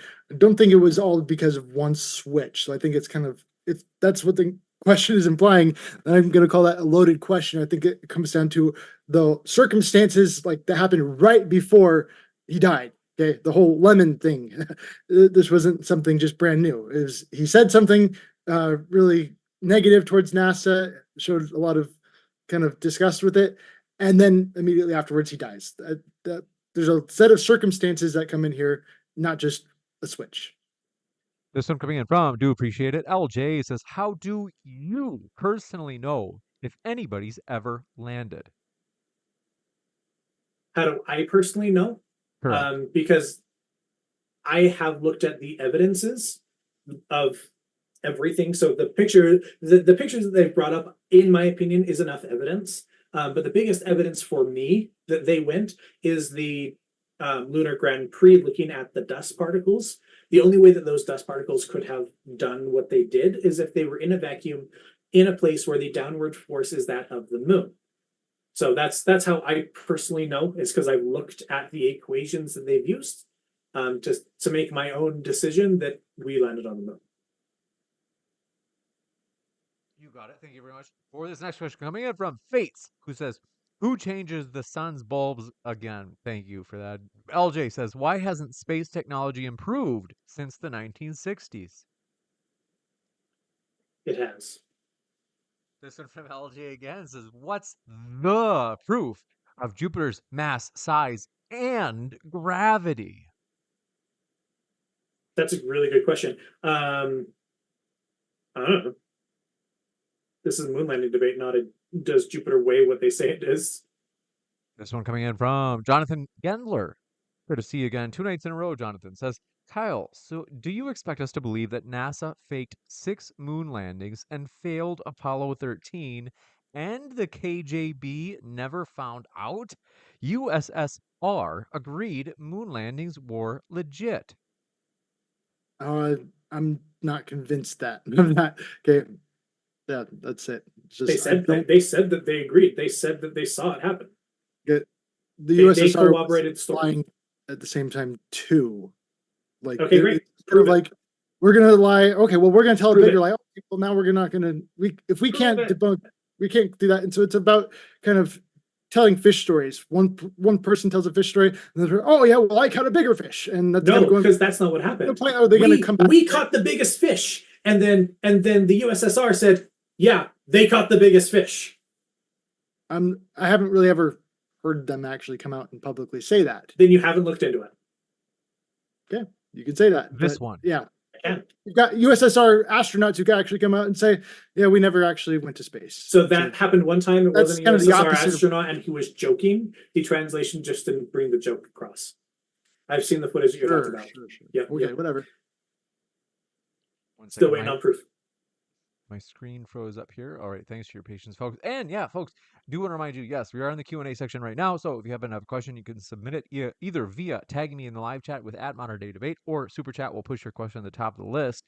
Joshua Jamie says, Kyle, put a small piece of paper on a large, heavy book and drop it. They will fall together at the same rate.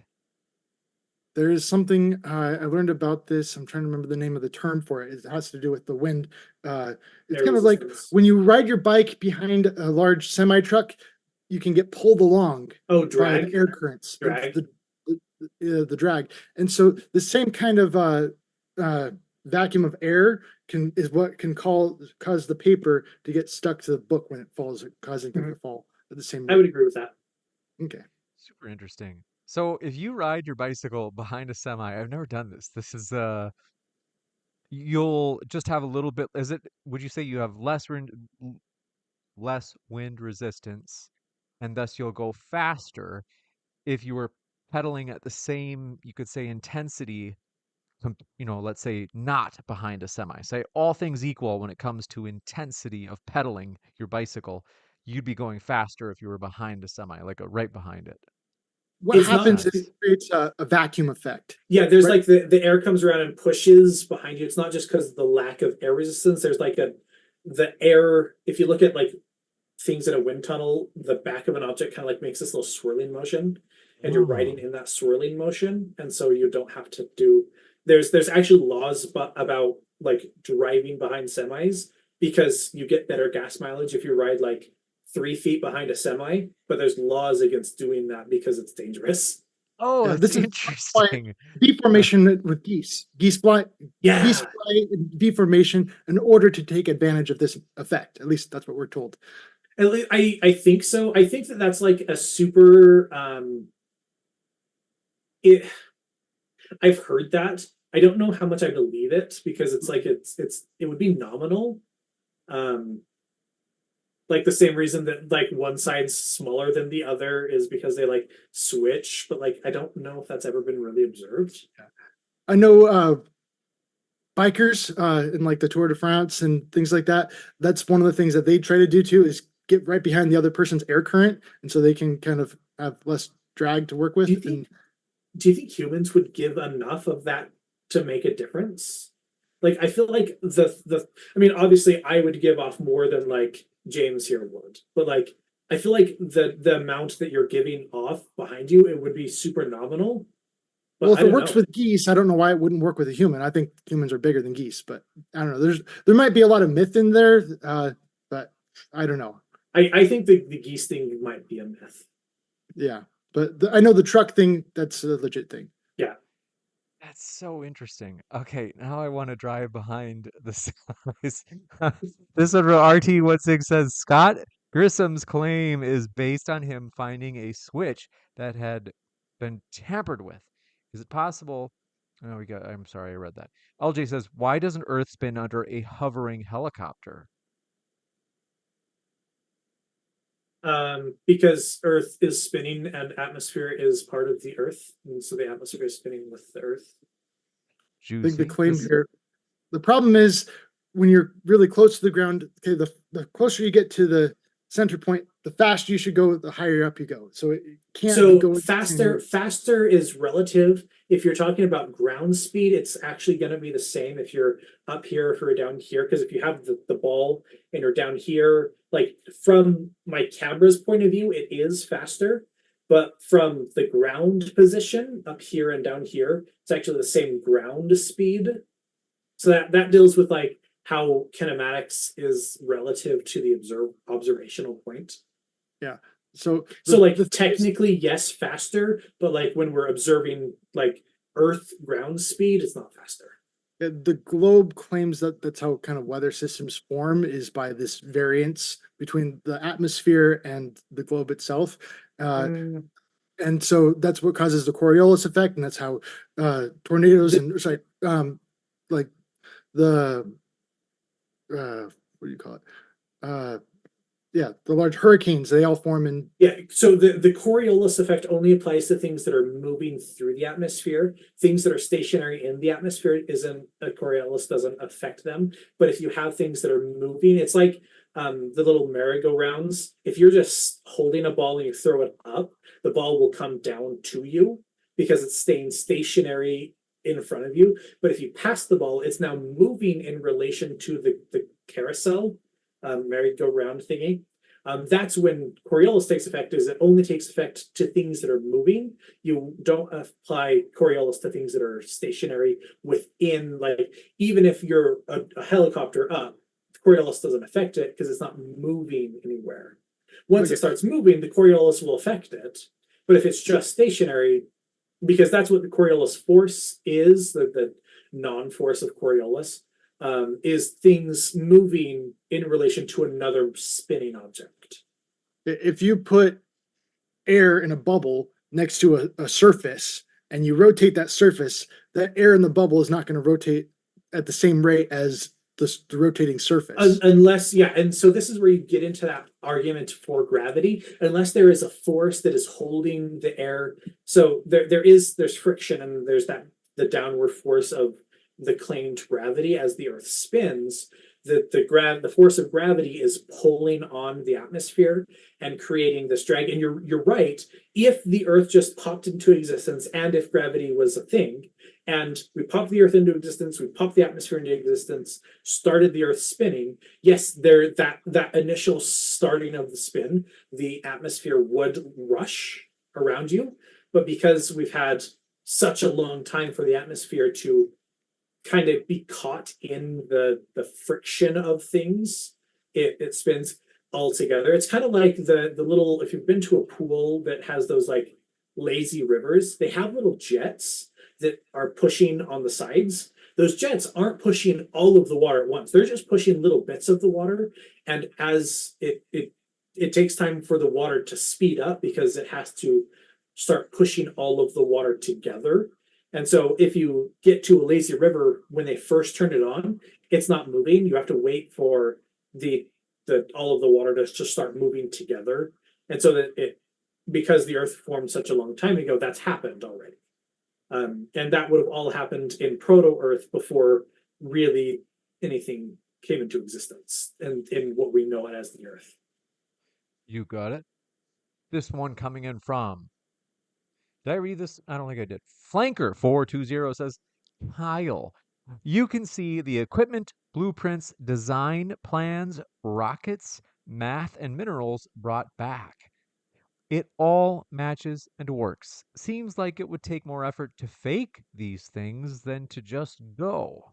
No? It all matches. They brought back pitch black rocks. Okay, that Not all doesn't of the match. rocks that they brought back were pitch black. Okay, they brought back pitch black rocks. Not all of the That rocks that they doesn't brought match back are pitch the black. observations we've ever seen on the moon. So I know what you're talking about. So some of the rocks were basalt, and basalt in its like rock form is very dark. It's not black, it's very dark. But then when you crush basalt up, it actually forms this kind of grayish powder. And that's what we're seeing on the moon, is that grayish powder. And so when they dig down to the actual basalt, they're bringing back like little rocks of that basalt that's underneath everything. But it's not pitch black even when the bright light is shining. It's not pitch black. None of the rocks that I found when I looked this up were pitch black. Okay, you got the little plaques that they said to Arizona and all these different states. Tons of them got bright lights on them. You look at them, even with the bright light on, they're pitch black. But when I searched up moon rocks, none of them were pitch black. Yeah, I've got good selection. I've seen the plaques that you're talking about. I'm saying that when I've looked up, when I just search moon rocks, they're not pitch black.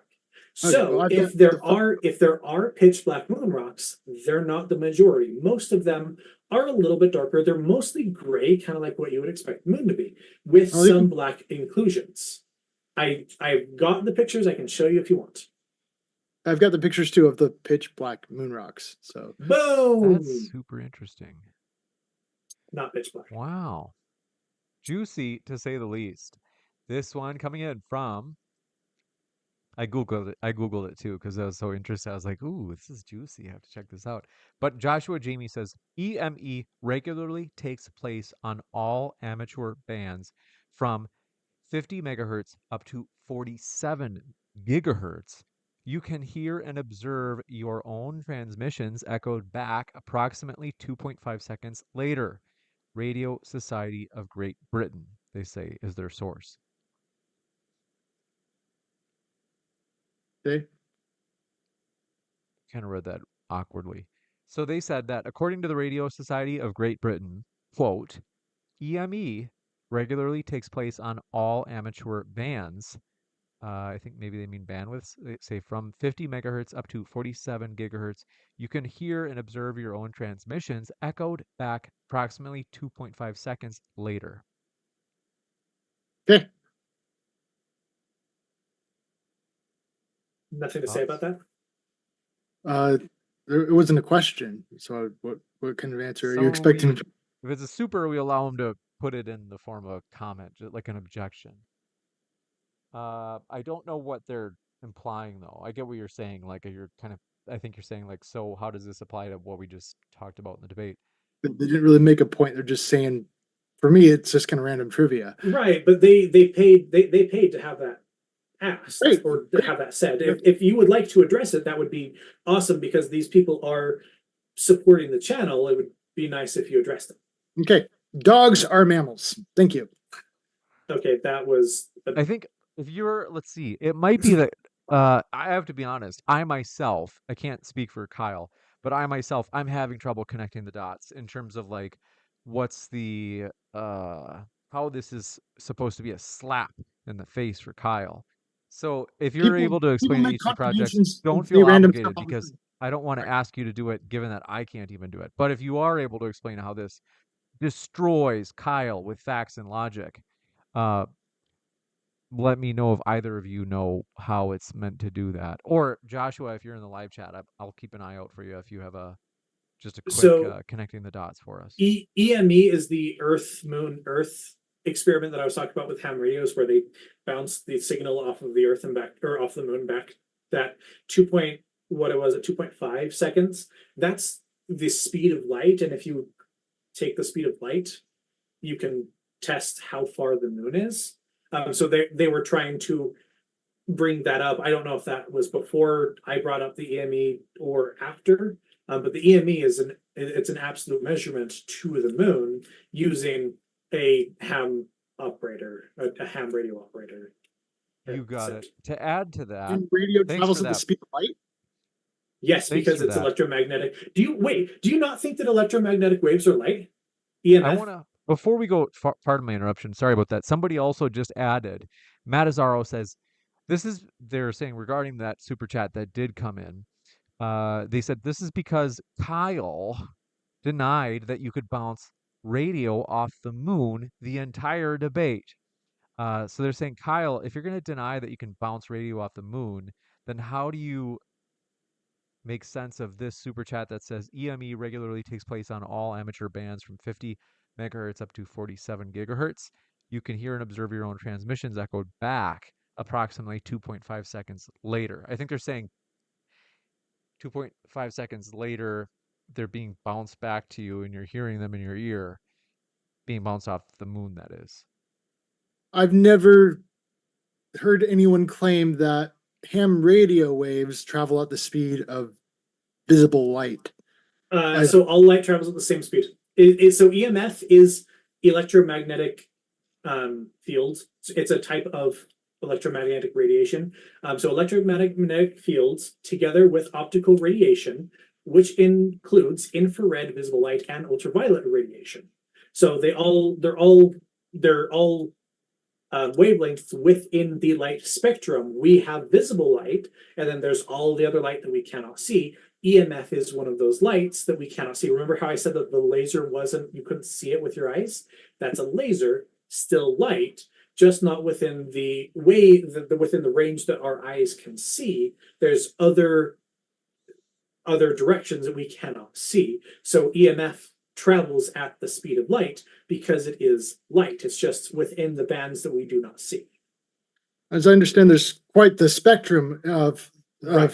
Electromagnetic spectrum is really big, but I've never ever heard anyone claim the entire spectrum of electromagnetic radiation travels at the same speed. That's brand new concept that no one's ever told me before. I'm like, what? Joshua Jamie added, they said, it's a slap in Kyle's face because he literally denied it happened in the debate. He told ADHD that it did not happen and he wanted proof. That Give a it did chance. not happen, that the ham radios go off the moon. I don't know. So I'd have to you're go saying back. that you've never heard that EMF travels at the speed of light? I've never heard the entire electromagnetic spectrum travels at the exact same speed before. It Okay, I does. understand there's Yeah, high it does. You frequency and can. low frequency. Okay, I So understand that. frequency is just how strong it is. It doesn't talk about speed. Okay, and yeah, there's kind of the difference between the trough and the wavelength, and yeah, there's all these other Right, things. but that doesn't affect how fast it goes. It all travels at the same speed. That's why we measure the speed of light with a microwave. Yeah, I don't know. That's something I'll have to look more into in the future because that's the first time anyone's ever made that claim to me. And so, like, Then you have not been in the same debates that I have. This one from All of the times you've that been we hearing a talked about it lot here of on debates TikTok, talking that's about that. the claims. this one The from claims Jay. that all of the entire spectrum travels at the same speed. Because Yes. yeah, I definitely have not been listening to those debates. This one You should. from- Appreciate your question. Jay SST Iger says, so because Richard Nixon was corrupt, that means NASA didn't land on the moon, Kyle? Okay, that's evidence. Okay, a reason to believe. Okay, but it's not. I don't like to just point out one president. I don't like to just point out one face because Congress itself is the thing that, so long as until they establish term limits on Congress, okay, the government itself doesn't change very much when a new president gets put into office. And so it wasn't just Nixon who was corrupt. Okay, MK Ultra was in the government there long before Nixon was. Okay, yeah, he was just the new face of it. So the corruption is deep rooted and seated and all of that. So that's just kind of the state of the government that's kind of going on. So the corruption of the government, them just telling lies straight to your face, that's a reason to distrust the government, and NASA's government. You got it. So according to the Global Modern Monitoring Laboratory, wavelength increases while frequency and energy decreases as we go from gamma rays to radio waves. All electromagnetic radiation travels at the speed of light. Interesting. That's according to the NOAA Global Monitoring Library. The government. Laboratory. The government. So yeah, I'd have to do some more research. So if you think the government is just lying about radio waves with zero proof, then go for it. Yeah, well, I like to look for independent studies of people who've actually observed it and what experiments. And so I actually do a series called Modern Earth Science Destroyed, where I just go through the typical textbooks and just hear them make claim after claim and then not say anything or present anything to back up the claim. Do you go to the back where it has their sources? Huh? Do you go to their sources when they cite them? Okay. The book I'm reading here, Modern Earth Science, does not have an appendix. They don't provide any sources. I've never had a textbook that did not have an appendix that didn't provide sources. So yeah, read the book Modern Earth Science. You can find it on Amazon. I read my textbooks that I got from when I was in college, and they all had sources. Yeah, well, hopefully they're making improvements. But my whole point is we've got textbooks like this that are still taught in schools today, unfortunately. And I'll bet you none of the textbooks in the school that I teach at don't have an appendix. Okay, so that's an issue. So what we need to do is back up our sources and not just say, well, so-and-so said so, but I actually want like links to places where I can actually observe the experiments that they're referring to and back up their claims that way. This one coming in from Godzilla37 says the way James's right arm disappears and reappears makes him look like an astronaut on the ISS. Are they poking fun at the NASA video? I get it. Jack Cervantes says, why hasn't any government ever called out the US faking, quote unquote, the moon landing? Russia, China, they would have had a lot to gain by disproving this, Kyle, you soy boy. I added that last part. I don't know how they know I'm a vegetarian, but I am. But anyways, if you look at them, they're all kind of working on the same International Space Station or fake station in this case, they're all working together. They're all kind of spinning the same light. And if you look at like the Chinese moon landing attempts, okay, they look even worse than the ones that we've done in the past. Yeah, even more cartoonized. It's just kind of crazy. So, are you talking about the actual cartoons that they show, or the videos that they claim are real? Because a lot of people have been saying, "Look at this! This looks so fake," and they're showing a video of the landing, and they've cropped out that little bottom part that says simulation or animation, and saying, "Look, this is the live footage." Are you doing that? Because I've heard that a lot. I'm not doing it. I'm just, yeah, I've seen a lot of their footage and I've looked at their footage. Right, I've looked at their footage and, too, and a lot of it says simulation, and a lot of moon landing deniers will crop that little bit out and say, "Look how terrible this looks," and then where it says simulation right here, say, "Ignore that." I haven't seen that I have not seen footage claimed landing footage that doesn't look like it's real. Okay. Yeah, I can say that I haven't seen any footage from any of these other missions like India and all this other stuff. I haven't seen any of that looks real. Yeah, because they're animations. No one goes and sends a camera up first to film the landing. So all of the footage of it coming down all has to be simulation because there's not a camera there yet. So they have to make a simulation to show it. We've been doing that since the very first time we landed on the moon. The first thing I'd want to send to the moon was a camera. Does that, I want to verify. That's just you. We don't send things to the moon to prove you wrong. I think that's the point of sending things to the moon. No, it absolutely is not. No one ever went to the moon to prove you wrong. No one ever went to the moon to say, "Look, the moon's real." That's what the whole thing was about. No, it wasn't. That absolutely prove. Okay, back it up right now. Back up your claim. The space race, okay, was to prove that the moon was real? No, it wasn't. No, I never said that. Absolute liar. I never said that. So yes, you did. You. You said, okay, so prove that the moon is real. The whole point was to prove that the moon was real. Yes or no? I never said that. Okay. You can rescind it. That's fine. I'm just going to clip it later. I never said it was to prove that the moon is real. That was you. All you. That wasn't me. This one coming in from Jack. No, we got that one. Jonathan Gendler says, if the 6 moon landings were fake, why didn't the KGB know? Okay, we probably covered that 3 times now. But juicy.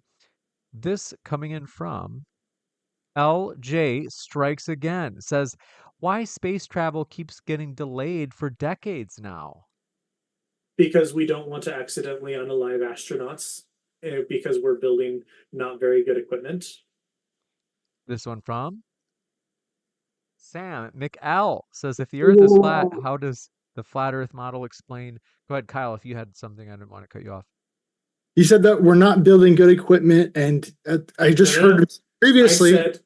I said because we want to make sure that it's safe and not build bad equipment that will unalive astronauts on accident. Oh, okay. Sorry, I guess I misheard you. Because I do not agree. Good equipment. I do agree that there may have been a cover-up. Maybe. I don't think that NASA did it on purpose. I think that Gus Grissom saw the lander and said, "This is a piece of crap. This is dangerous," and then he was right. Mm-hmm. I don't think they may have covered up that it was dangerous, but I don't think that NASA did it on purpose. Okay. They had to get a lot of support from a lot of people that, weren't really inclined to do it because there's a lot of other problems going on in the world at that time. Gus Grissom wanted to go to the moon. Like the reason he got on there is because he wanted to be the first man on the moon. Mm-hmm. Yet he also was outspoken and said, "They're doing this dangerously, but I still want to go to the moon because I believe in the cause." Mm-hmm. Yeah. They may have covered up how he died. I don't think they did it on purpose. Yeah. When there's national disasters that deserve our money, why are we sending money to those things? The moon instead. And so there has to be a lot of publicity that gets sold to the moon, okay, in order to do that, to prioritize the money to the moon instead of to national disasters. Wait a second. I have a point.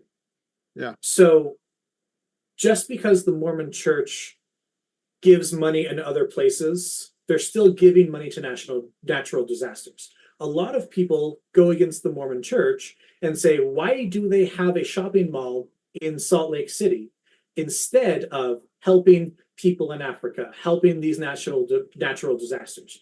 Just because they're spending money in other places, does that mean they're not spending money where it's needed? Okay, so I understand your name is Ammon, and so that's been a question from the beginning. Is like, okay, do you have any kind of connection to Latter-day Saints? Yes, I born and raised in Utah. I am an active member. Oh, cool. Me too. So we've got common ground in that, at least. Thank you. Yeah, I actually do want to talk off of a debate about that a little bit, but not because I don't like bringing religion into it very much. It was an example that we both understand that, like, just because the government's putting money somewhere else doesn't mean that they're not also doing other things with it. Because, like, just because we're giving billions of dollars to NASA every day doesn't mean that we're not also helping in natural disasters. That's where I brought it up, is that's a big thing that we both understand. Does it make sense? Yeah. Kind of. Okay. I know it kind of came out of left field. It's just we were getting to the end of the debate, and I wanted to bring it up a little bit. Well, yeah, we understand that there's different ways of trying to reduce poverty, and one way to reduce poverty is to provide jobs for people, and so they have different means of trying to help people in different ways, and so yeah. Yep.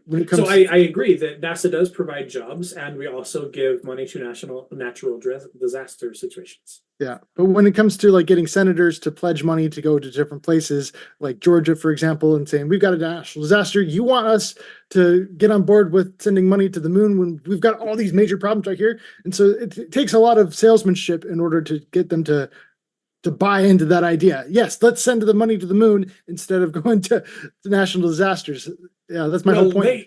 They don't choose where that money goes. It's already allocated. I think that they should pull money from other places like senators' pockets and send it. The point is you have to rally for support. Right. Yeah. This one coming in from, do appreciate it. Did I read this one? Sam McGall says, if the earth is flat, how does the flat earth model explain mountains? Mountains are obviously not flat, as we can see. Kyle. This next one from Jonathan Kendler. You don't have to respond to that. Jonathan Kendler. I want good one. I really want to know. So if I can. I don't know of anyone. I think they're trolling you, Kyle. I don't think he's serious. I don't care. I want to respond to that one. So I've got a great quote from Neil Tyson. Okay, Neil Tyson, where he goes on and talks about a billiard ball, and he talks about the Marianas Trench, okay, and Mount Everest, and how that is, what we consider to be a very significant gap, right? But if you look at the perspective, according to Neil Tyson, the perspective of a globe on the globe scale, okay, that would be like not even the width of your fingernail. Okay, that's like it's like you wouldn't be able to do that, and so it's very, very smooth on the large scale. Okay. But when we compare that, if that's true with the globe, that's how flat the globe would be, is like smoother than a billiard ball. Okay. The flat earth is at even larger scale than a globe. Okay. It covers more surface area with the tropics getting larger as you go further south. Okay. So on a larger scale, that's going to be even flatter in comparison to the globe, even smoother. I do want to talk about Neil deGrasse Tyson. You throw me off every time you say Neil Tyson. I am like, who in the world is that? Because you don't say deGrasse. Dr. Neil deGrasse Tyson. It throws me. But when he said that there's less variation on Earth than there is a billiard ball, he's actually incorrect, because the like give or take is like half as much for a billiard ball, like a regulation one. And so it's funny when people bring it up, because he's actually wrong there. He just is. But I do agree with you that the like, why are there mountains? There's more ups and downs on my pancake than there are on a flat earth. Okay, and it's talking about a plane. It's not a ball, it's a plane. So it's frisbee. So that's the main idea. But yeah, I had to point that out about if you look at it and the large perspective, take the whole thing into picture as a whole, it's actually quite smooth. Yeah, me as someone that debunks flat Earth will actually argue your point on that because that's just a bad question. This one coming in from, do appreciate it. Jonathan Gendler says China was not with International Space Station. It was They? never part of the ISS crew. I don't think that that's true. I think that they may not have initially, but they definitely are now. They've kind of separated and become independent, as far as I'm aware. Kind of created their own thing. Yeah, but I think that they have been. Okay, they're not currently.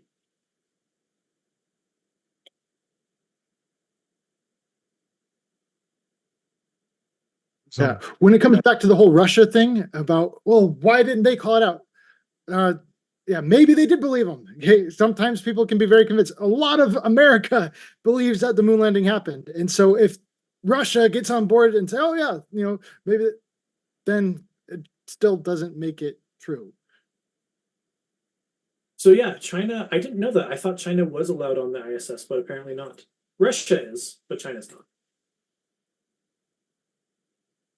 this one coming in from Whether or not Spring China believes it doesn't make it true. Stringfellow Hawk says, Kyle, evidence carries weight. They said, actually, technically, they said Kylie. They're misgendering you, Kyle. They Really? say evidence carries weight. ADHD's evidence carried more weight and can be taken more seriously. Your evidence Sure. did not provide better evidence. Okay, well, I'm not convinced, but yeah. Juicy. This one from Masitaro says, Kyle, if the retro reflector is not real, how come we have been able to track the distance to the moon, which matches its apparent size in the sky perfectly for years?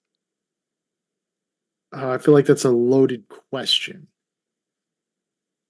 It's affirming that it was tracked. And so, how are we able to? Can you re-ask the question again so I can more fully evaluate it? They said, if the retro reflector is not real, how come we have been able to track the distance to the moon, which matches its apparent size in the sky perfectly for years? The distance to the moon matches the size of the moon perfectly in the sky for years. It's not entirely like a well-formulated question. I don't know, That doesn't make sense because the moon could be twice the distance and double the size and still look the same size in the sky. Yeah. As evidence to like the sun.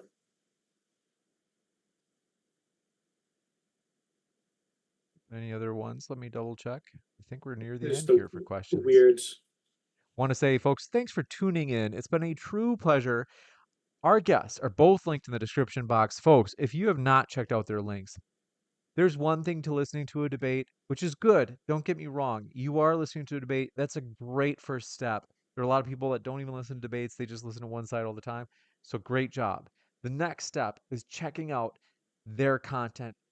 You could say critiquing the primary source itself means you have to read the primary or listen to the primary source itself. And that's these guys' channels. So they are linked below. And that includes at the podcast, which I forgot to mention. Modern Day Debate has a podcast.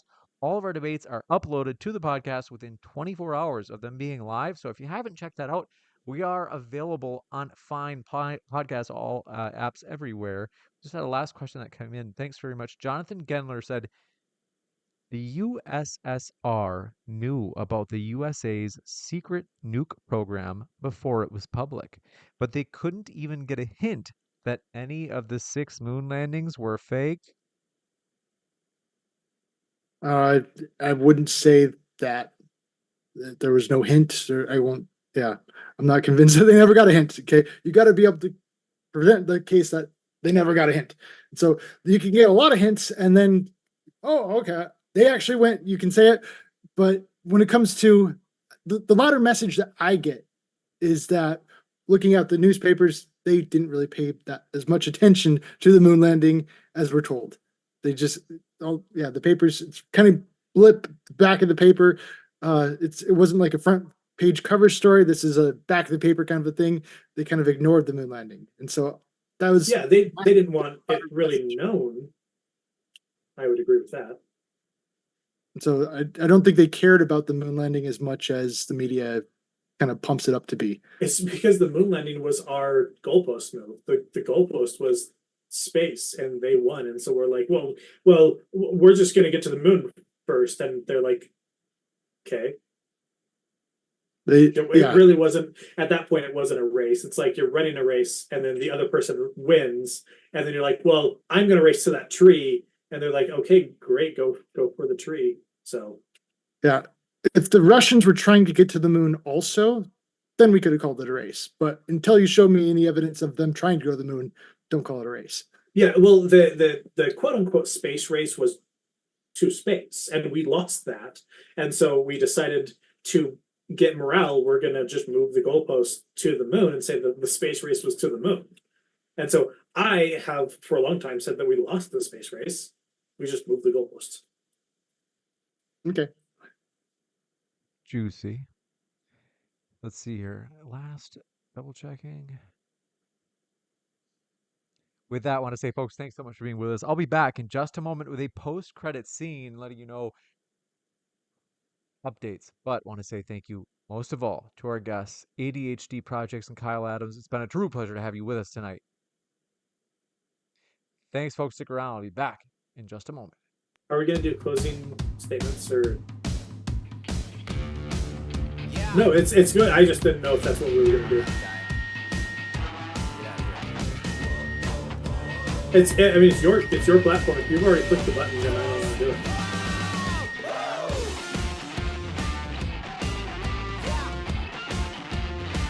No, it's fine. No, my closing would have been was the proof, but that's it. Okay.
Amazing. Thank you guys for your patience.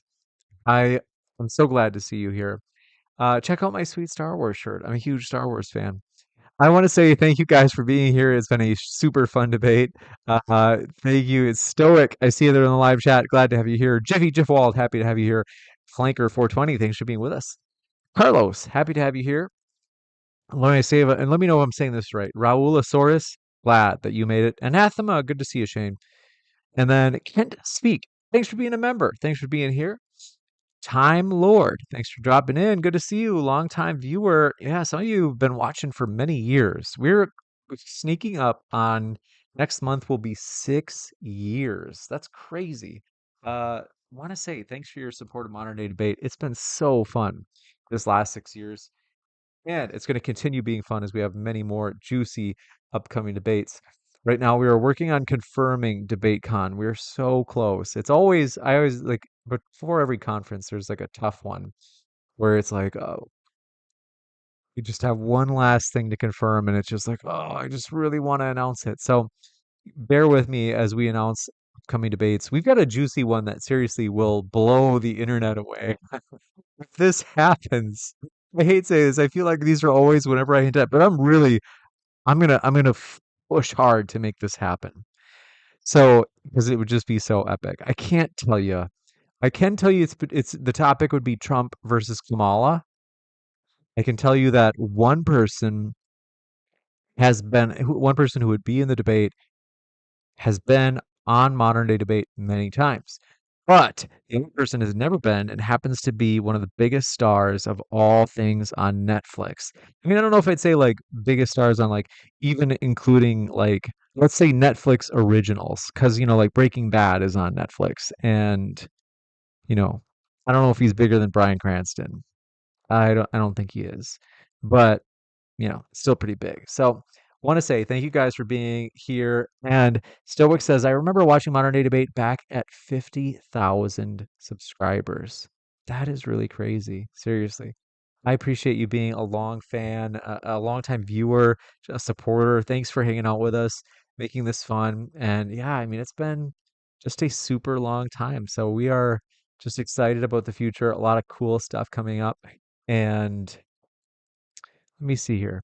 Could have sworn I thought I had a Breaking Bad button on my little soundboard here. No, that's not it. Arnold Schwarzenegger quotes because I am a huge fan of Arnold soundboard pranks, but it looks like my soundboard is not updated because the Breaking Bad quotes were recent. But anyway, Sir Buggy Goryburger says, "Hope things go well, James. Thanks for your support." Time Lord says, "Destiny versus Alex Stein." Alex Stein is not part of Netflix originals. Come on. Copper in quarter, thanks for dropping in. DSSC, thanks for coming by. Says, I love Witsit in all caps. And thanks for your kind words. Glover Mom, glad that you were here. Says, I was here 5 years ago. That's right. It was crazy. I remember when we were sneaking up on like 30,000 subs, and it was like, wow, this thing's really getting moving. So I want to say thanks for your support. I'm curious. I haven't checked this out, but I've got a really quick look. Modern Day Debate, how many views have we had? I don't think I know that we've had for sure in the millions, but I don't know how many millions. I'm just kind of curious about this because I haven't looked for like a long time, and I'm like, where are we on that? 57 million. Wow, that's a lot. So 57 million. That's crazy. That doesn't seem like that many. So, but I want to say thank you guys for your support. Also, what's cool is that the podcast actually, so this is the podcast doesn't get nearly as many. It gets thousands per show, but it's like 2 million we just hit in terms of downloads. So, it says, when are you getting John Zerka on the channel again? Yeah. Hold on one sec. I just accidentally undid. Oh, it's amateur hour over here. Very embarrassing. Give me just a second. Okay. So on the channel again, that's for sure. Rest assured. I don't know when it'll be, but it is a work in progress. Iron Horse is glad to see you didn't have to go to court today, James. Thank you. Me too. I don't know what that means, but it's like um, the only person that's threatened to sue me in like the last couple of years. Well, technically two, but one of them doesn't count. But one of them was you, Iron Horse. So 'Cause I don't know if you're planning on suing me again, but I appreciate you guys. Thanks for being here. Oh, there it is. Okay, finally it updated. But thank you guys for all of your support. I don't know if my desktop audio is on so you can hear. No. I mean, oh, okay. Amateur hour over here. But yeah, thanks guys. Seriously, you make this fun. I just support. Thanks for everything. Thanks for making this a blast. It's always like kind of a circus. You never know what's gonna happen. We've had some weird stuff happen here on the show, and it's been so fun. It's like Monday Night Raw. You never know what's gonna happen. But yeah, we are going to have more debates. I know that there's at least one that should be scheduled in the next week. Probably two. But yeah, so I do plan on getting things rolling at a much faster pace, especially kind of like late August and then October, really rolling. So yeah, with a lot of debates. So that's exciting. And yeah. And so that at that point it'll be like 4 debates a week, probably, maybe even more. Robin Nilsen. It's happy to see you again, James. Thanks so much, Robin Nilsen. Theological introspection. Good to see you. Glad to have you here. And Eureka Ekuru. Am I saying it right? Let me know. Glad you're here. Ryan Smith, glad to have you here. And he says, I'll sue you for saying I'll sue you. That wasn't public domain. That's funny. We got nothing but love here. It's like we're one big happy family of people who disagree. All sorts of stuff. So thanks guys. Thanks for being here. Love you guys. This is always fun. Keep sifting out the reasonable from the unreasonable.